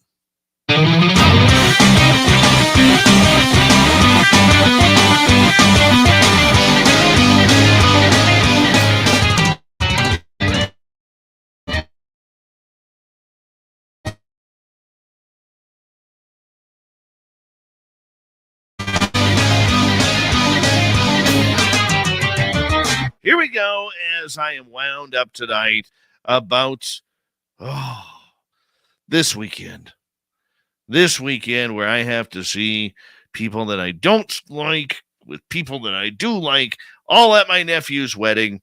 But you know what? That's neither here nor there, because we do have an important topic for tonight, and that is, do we really want any of these mysteries solved? Think about that for a second. What would happen if we found out Sasquatch was real, or Dogman, or gnomes, or little people, or wood nymphs, or thunderbirds, ghosts, spirits, UFOs, aliens? Do we really want any of these awesome mysteries solved? Because what would we do afterwards? And here's the thing. There's over 55,000 ghost hunters alone in the United States. 98% of them are just out there being weekend warriors. The other 2% are working at trying to find out some of life's biggest mysteries. How do ghosts communicate with us? Why do they communicate with us? Where are they? What's it like on the other side? Are they dead, or are they on different timelines, and we're the ghosts to them? There's a lot of answers and questions that are out there. But do we really want the answers to whether or not we can solve the riddles of, is there life in the universe? Is there life after death? And are there creatures that we have not discovered living amongst our forests, our waterways, around North America and the world? And personally, I don't think so. Because what happens is, we always want something to happen until it actually happens. And then we're upset because it doesn't happen again. We see this all the time. There are many people in the government world right now who are stating that in 5 years, potentially, all of us who have podcasts, UFO shows on YouTube, radio shows like we do, are going to be out of a job because the aliens will have made it known and the government will have made it known. So then what's left to talk about? Oh, there's plenty to talk about. Because, as I stated before, there's no such thing as disclosure. There's no such thing as a true disclosure unless we find out from the American government what has happened since Roswell. That's a good starting point. We don't need to go back 100 years, 200 years, 300 years to the flying boats. We don't need to go there. We don't even need to go back to Egypt. What we do need to do is go back to the 20th century, find out what happened in Roswell, New Mexico in 1947. When it comes to ghost hunters, they don't know what they're even solving. The biggest way to screw up a ghost hunter is to ask them what they do with their evidence. You will never see a more confusing look on a human being than when you ask that question. So this is how the conversation usually goes. So where did you ghost hunt? Oh, we went to this sanitarium and it was great. And we got lots of EVPs. We got some great pictures of shadow beings. We're just going to go through the evidence now to see what else that we've captured. Wonderful. When do you do that? Oh, we're going to do that over the next month. Wonderful. What do you do with your evidence after that? Well, what do you mean? Well, you've collected all this evidence. What are you doing with it? Well, we keep it. What do you keep it for? What do you mean? And the circle goes on and on and on. Because what ghost hunting teams should be doing, if they were smart, is they'd have a collective database where they could actually try to see if they're capturing the same voices, the same people, the same energies, the same wavelengths, the same energy markers, to see if anything comes across as normal. But we don't see that. No, most ghost hunters, they just want to brag how they got an EVP that says, "Come here, Johnny," or "Get off my lawn," instead of actually putting their hard work together and moving forward. See, this is clickbait generation. It's not about solving the mysteries anymore. It's about social media followers. It's about subscribers. Hey, on our YouTube channel, we're caught up in that as well. We have no choice. If we want to be successful, we need to grow our social media presence. It's a sign of the times. It's not like it was even 10 years ago. And nothing will take us back to that easier era. This is where we're meant to be. This is where we are.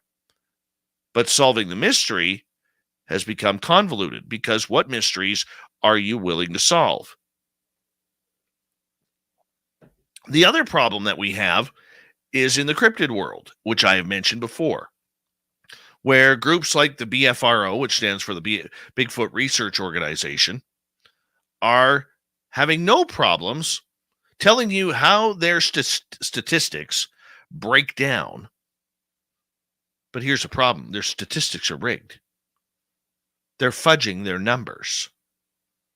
Their numbers are not correct. And how do we know this? Because we have had members of the BFRO on this show who have stated that they have had reports that may contain some woo in it, whether it's ghosts, UFOs, the creature just disappearing in front of the person who reports it.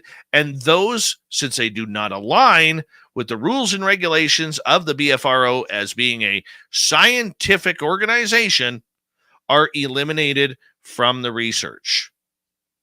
So now we have the BFRO making up rules as we go. Well, we don't believe in that, so therefore we're not going to research it. We're not going to count those reports. The last time I checked, personal belief had nothing to do with science. Nothing. It means nothing. The only thing your personal belief is your personal hypothesis. And if your hypothesis is blown, that means you're lying to your subjects, you're lying to your public, and you're lying to yourself. It doesn't provide a very good image for what you are allegedly trying to accomplish. This leads us back to what we see going on right now in UFOs. Why hasn't the media really jumped on this? Why hasn't the media outside of Fox News and maybe the New York Times taken this story by the horns and ran with it? Explain to me, LA Times, Chicago Times, Toronto Sun, Vancouver Province, you name it. How many stories are your reporters going to write that affect every person in the world? And all it takes is a little journalism to get the story out there. Just a bit. You don't need much, not even a teaspoon of journalism. And boom, you got the main story. But they don't want to. They're lazy. Nobody believes those UFO people. But in the meantime, here's the funny part. Fox is making money hand over fist because they have concentrated on UFOs. They have put journalism into the UFO story. Look, I don't care if you agree with Fox News or not. Personally, like I've said before, Tucker Carlson has one of those faces that just needs a good crack to the jaw. And I don't even consider him a journalist. I consider him a really shady television personality. But he hasn't dropped the UFO story. In fact, they're pushing it even harder. Now they're getting into experiencers. They're getting into mutilations. They're getting into the woo of the subject when nobody else is even talking UFOs. Why? 2 reasons. They see a giant spike in their audience every time they do this. And that's all for ratings. And what happens when you have ratings on a certain subject? You make killer money from the advertisement. Make no mistake, Fox News has figured this out. Why the other networks haven't, we don't know. That's their editorial decisions. But I can tell you this, when it all comes down to it, and the mysteries that we are wanting and researching to solve, it all comes down to money. Fox News is making money. There are other people making money off of documentaries. I've never seen a year where we've seen so many UFO documentaries come out at once, whether it's Caroline Corey, whether it's the guys from Third Phase of Moon, whether it's independent films, whether it's James Fox, or whether it is Dave Altman, whether it is anybody. People are on the bandwagon to get these documentaries out and get the stories going. And they are making money off of Netflix, off of Hulu, off of YouTube, off of Apple TV. They are making money. What else makes money? Guess what? UFOs and the technology has the potential to make money.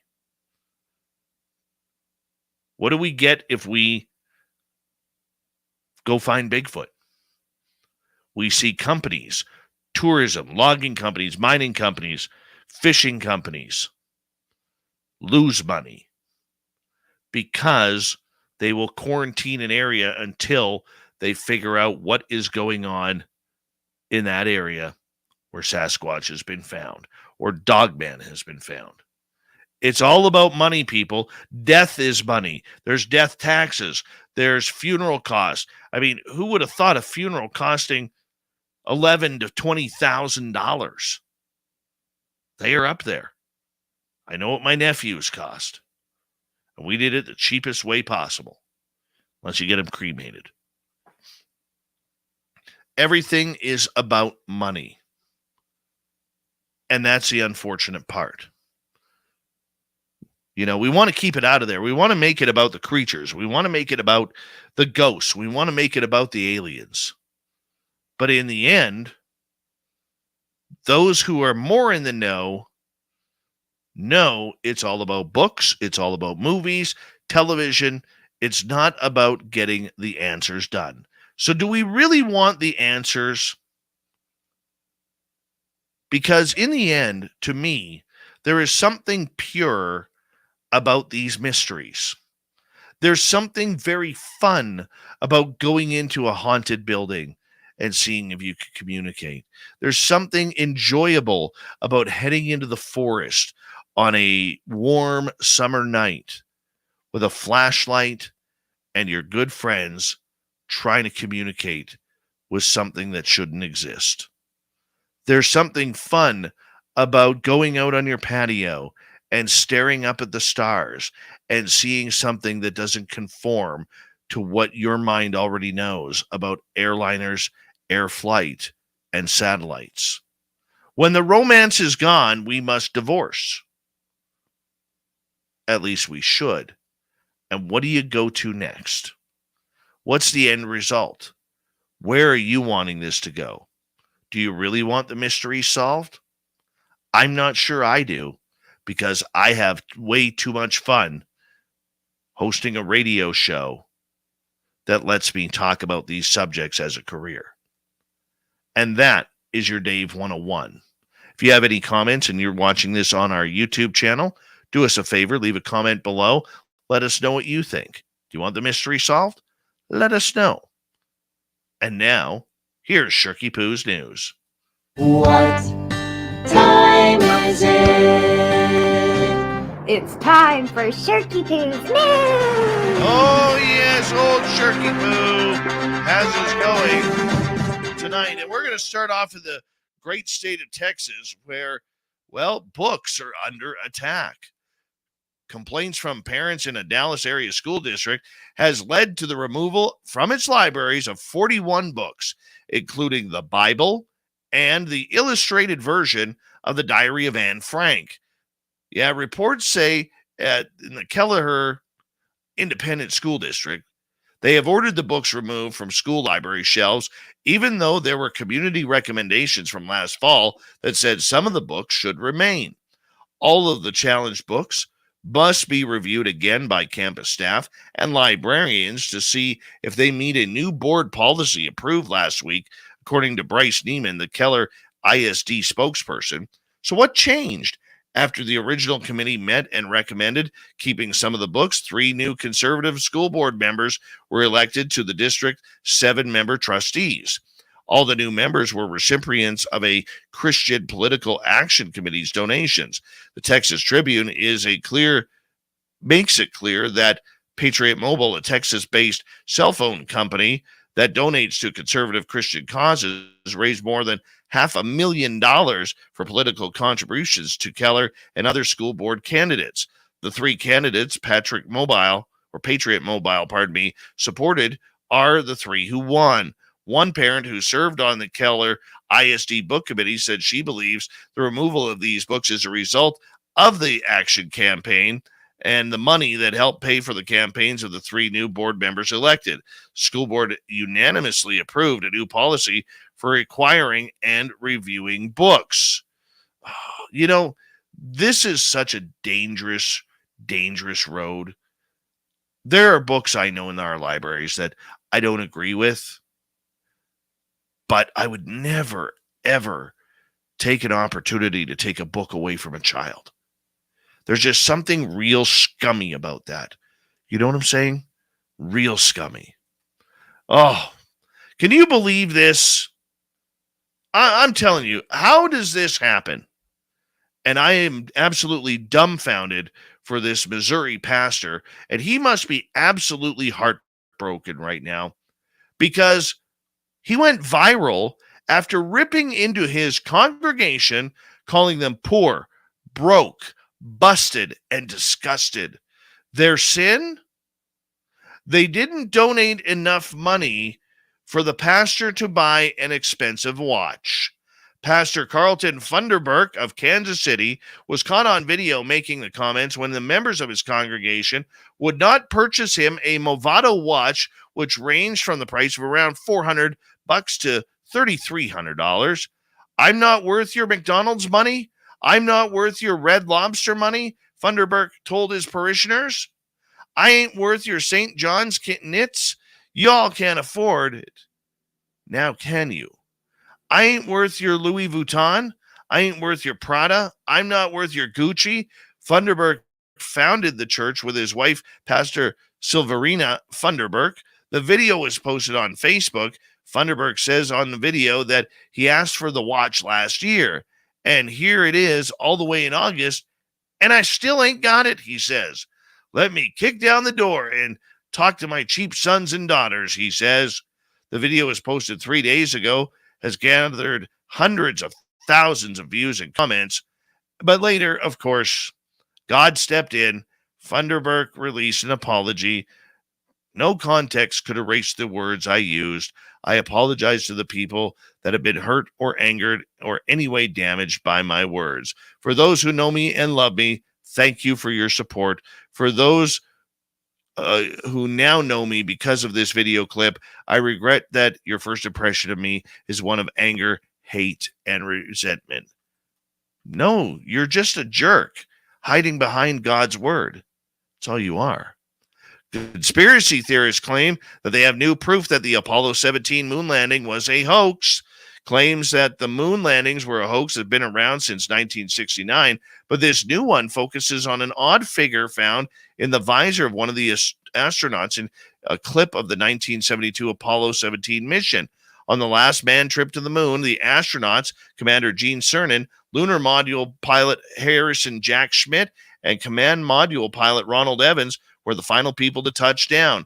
In the video, reflection in a visor where the reflection of a camera, where there's apparently a reflection of a camera taking a photo. Yeah.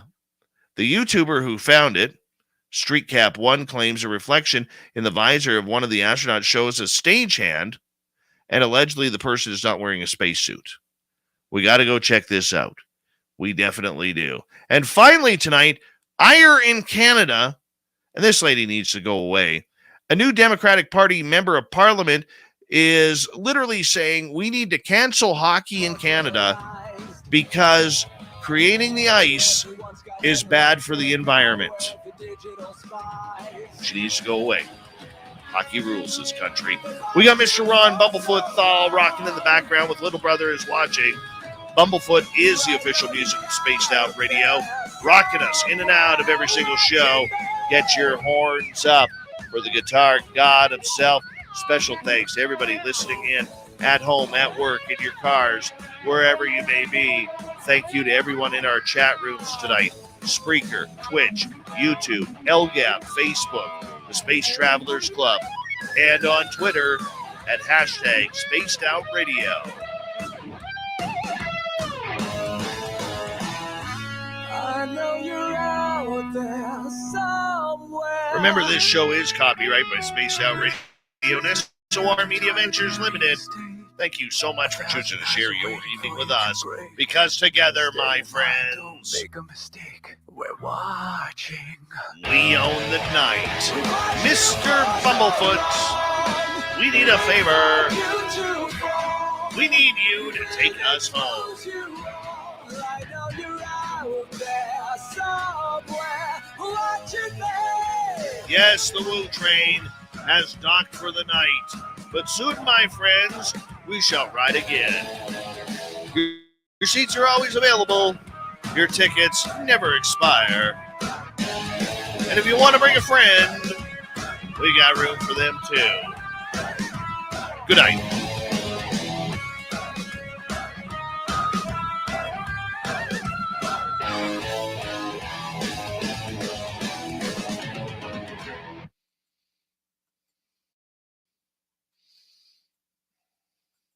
That was a good show.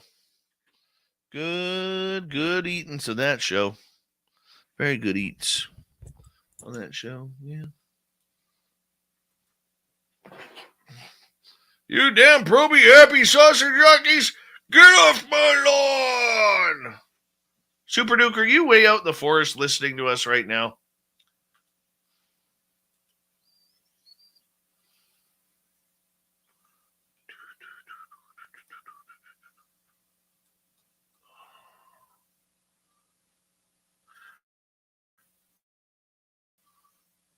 Thanks, Jason Brown. Appreciate you. Thanks, Dogface Simon.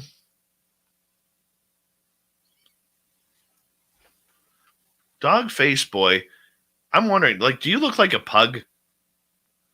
Do you look like a mastiff with the big cheeky jowls?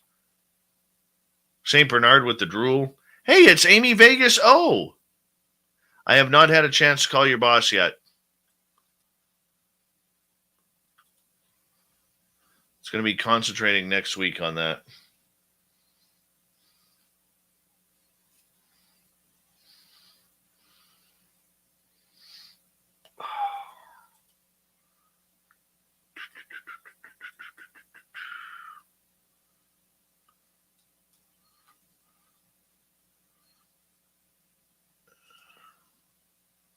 Do do do do do do do.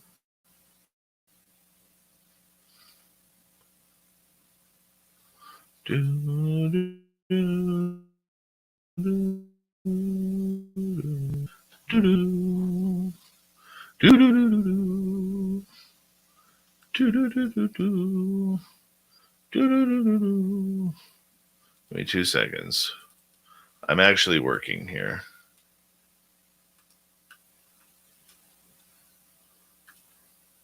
I am a professional.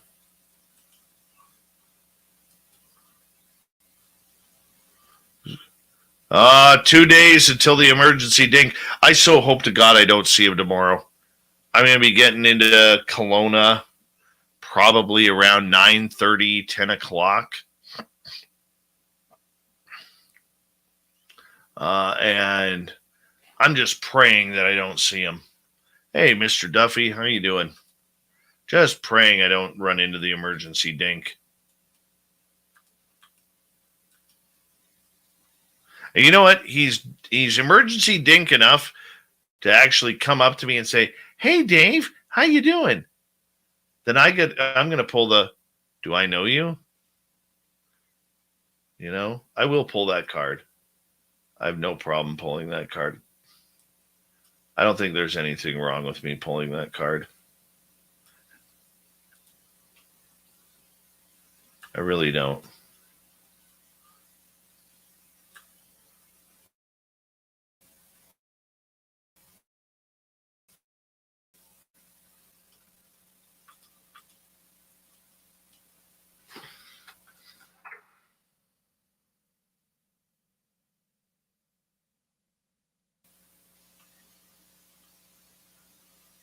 Hey, Fab22. Grant is going to do a great job with Guru tomorrow. The crypto guru will be with Grant Baker. And you're going to get some serious Guru time.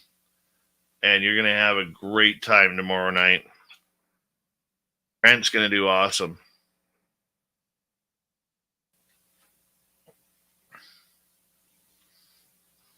Yes, you are the only one, Oob.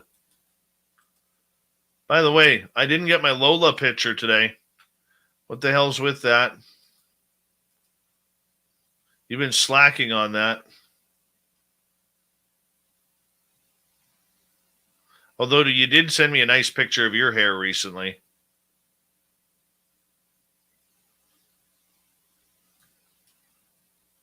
I got offered a German Shepherd puppy by one of my daytime clients earlier this week. I almost jumped on it.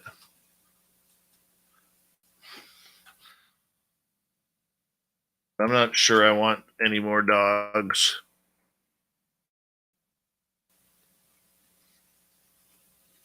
Hey, Mystics Walk.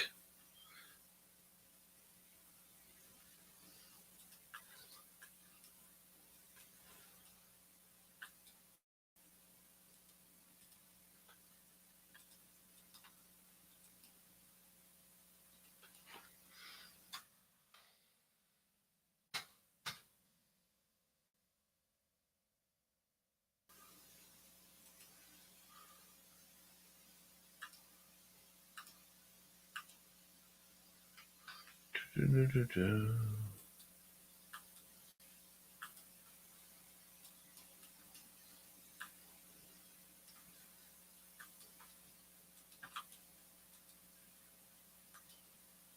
the hell am I going here? There There we go.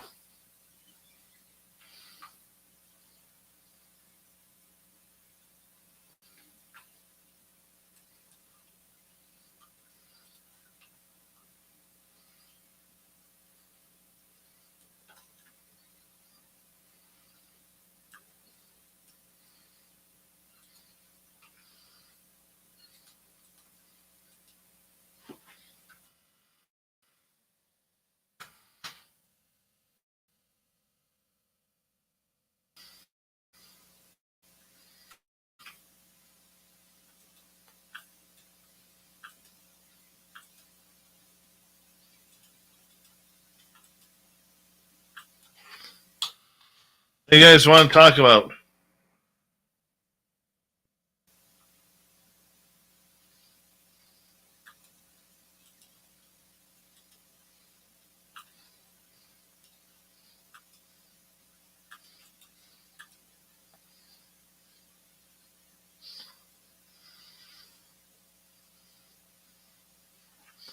I think if I were to get another dog, probably name it Stu or Stuart or Zeke or something along those lines.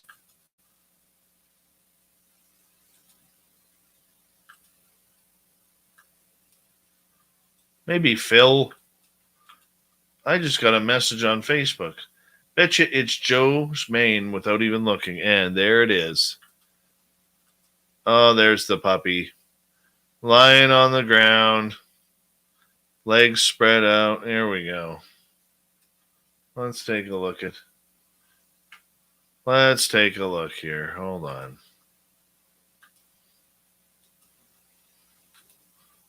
There's Lola. Right there. She's getting big. And there's Joe's beautiful hair. Look how beautiful that hair is. With the beard and chest hair combination going on. Ladies, he is single and looking. Let's get back to Lola. Look at the puppy. Not so much of a puppy anymore. She's going big. Look at that. No toe fungus on Joe's feet. Very nice. Very nice. Puppy's looking good. Joe's hair's looking good. It's perfect. Oob. Oob to that.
Lola also has a 50 cal machine gun that she could carry around, one of them saws.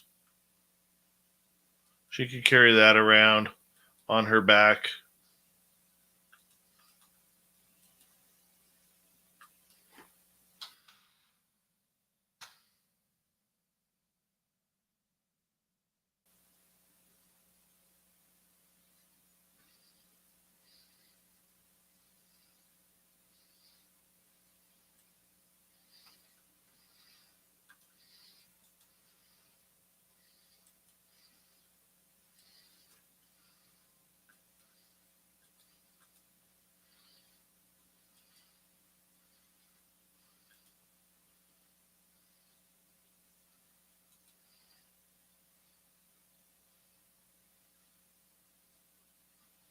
Very cute, Paula. Thank you for sending me the picture. Very cute.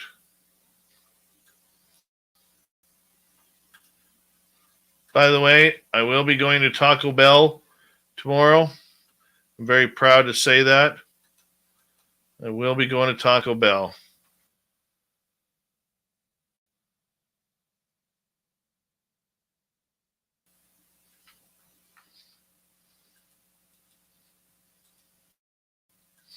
Probably going to start my order early in the morning.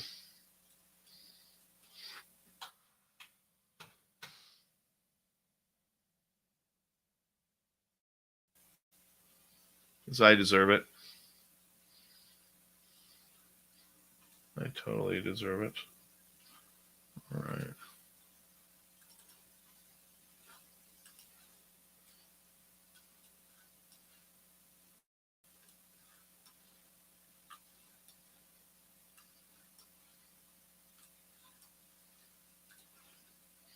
See what's happening in Africa right now.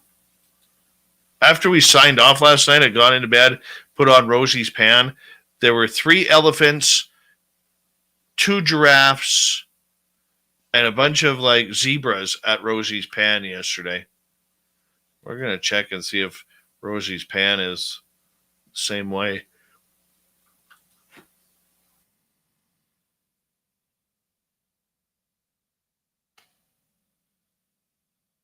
See what's going on at Rosie's Pan right now. Nothing. All that awesomeness yesterday, and there's nothing here today. That's just terrible.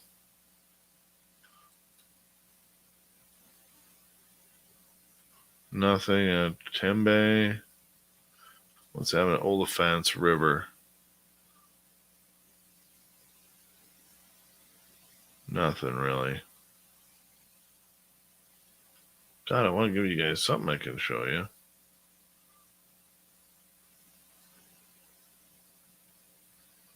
What a THAL. Oh, here, they're kind of zooming around, so we'll play this over here.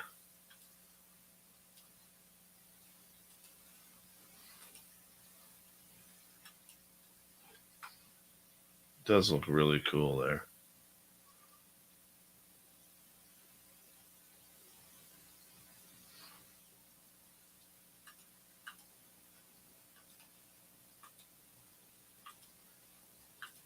Okay, I'm going to step away for a minute.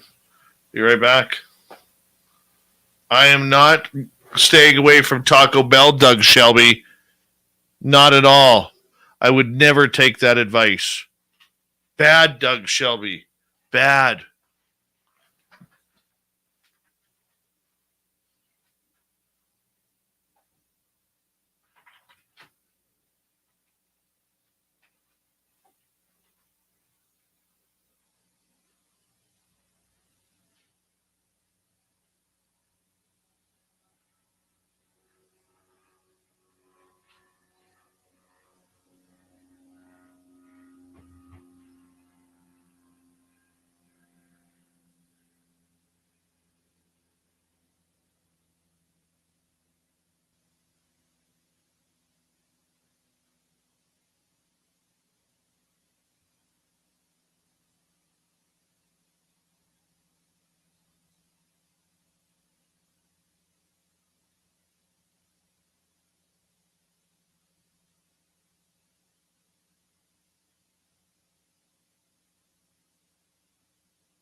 Sorry about that.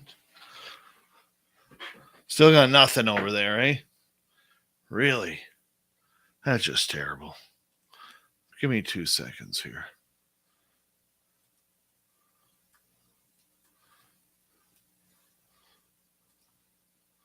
Remove.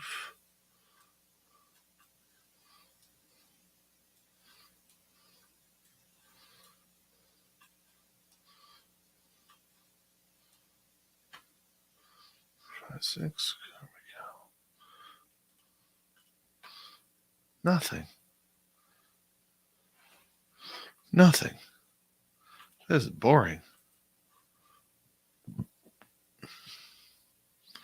Yeah, we're going to change the channel here pretty quick. Just let me get this started here. Upload. Transfer.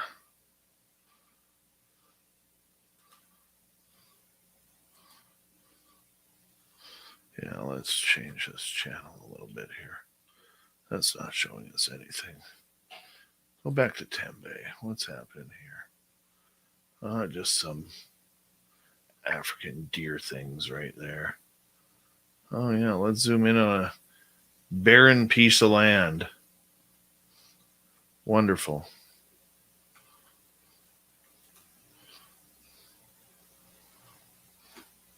Hey, Steve Wolf, how you doing?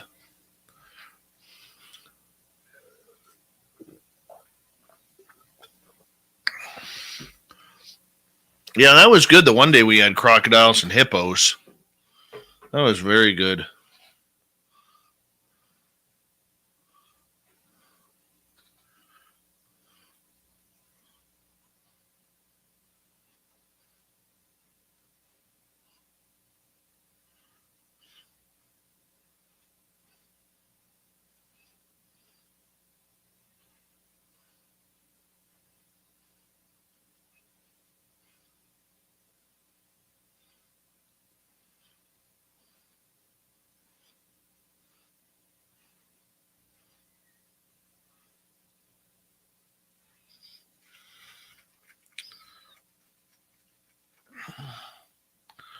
Do, do, do, do, do.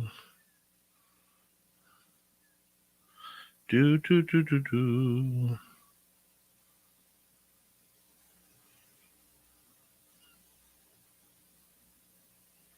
My eyes are so itchy tonight. Oh.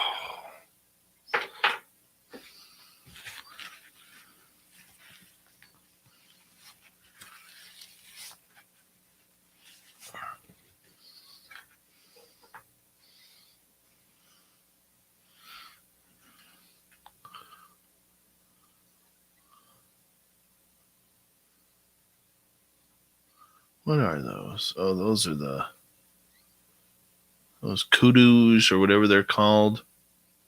Kudus.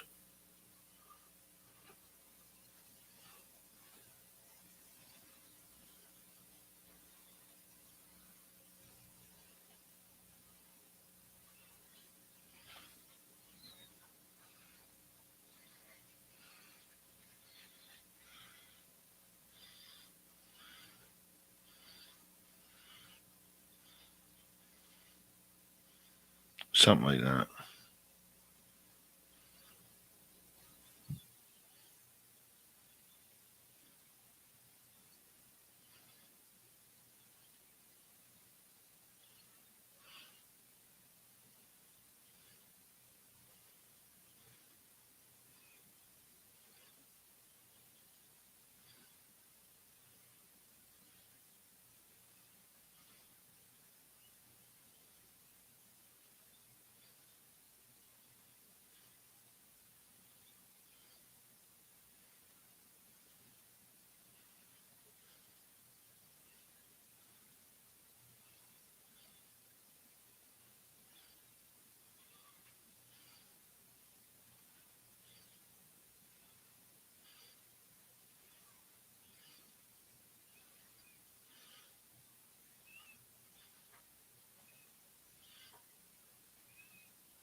Nothing. All right, that's one.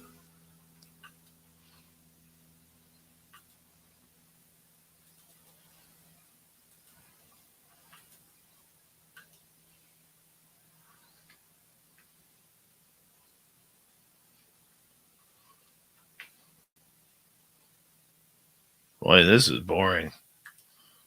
This is boring. Let's go back to Rosie's pan. Come on. Look at all that good firewood right there. It's good campfire wood right there.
Boring.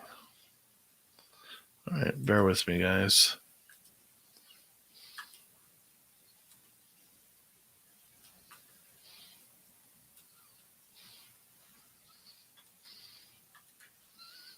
So we'll find something else here.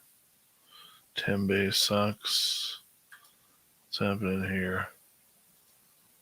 Nothing. Nothing's happening there. That's what's happening there. Nothing. Back to THAL.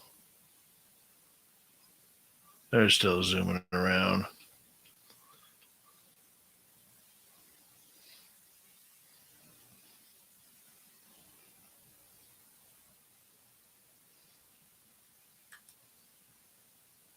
We were just there. It's boring.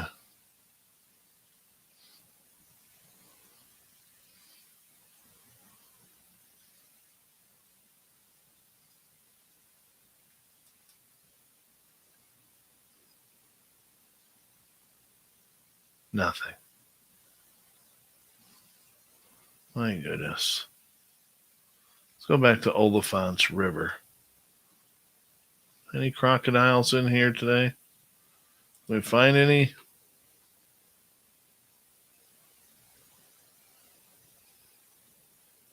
Well, that's pretty shallow in there.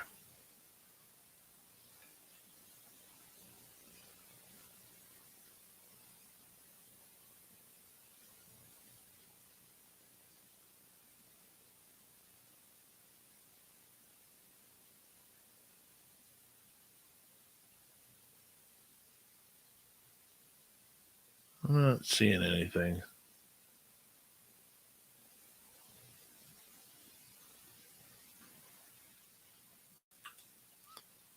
I am not.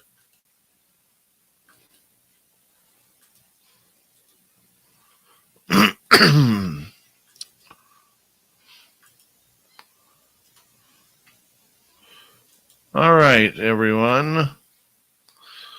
We are going to say goodnight to all of you because I got to get up early for work in the morning.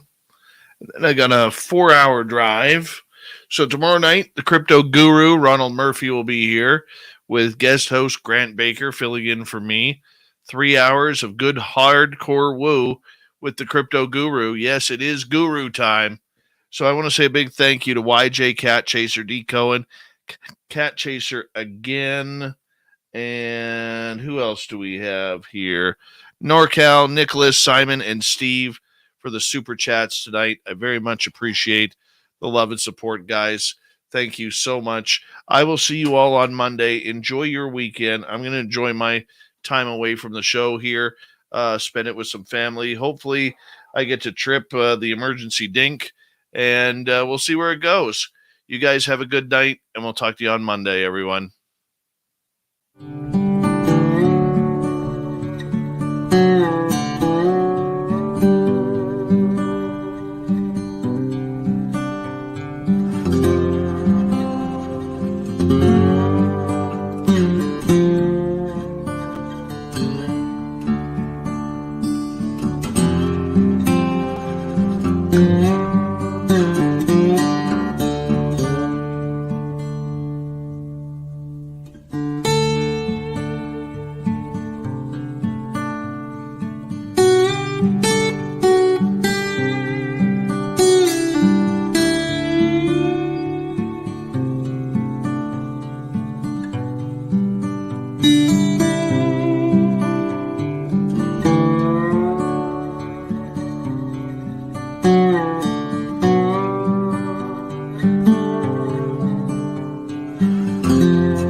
Stay healthy, my friend. You too. You need bail money, give me a call. Always, Dad. Take care. You too.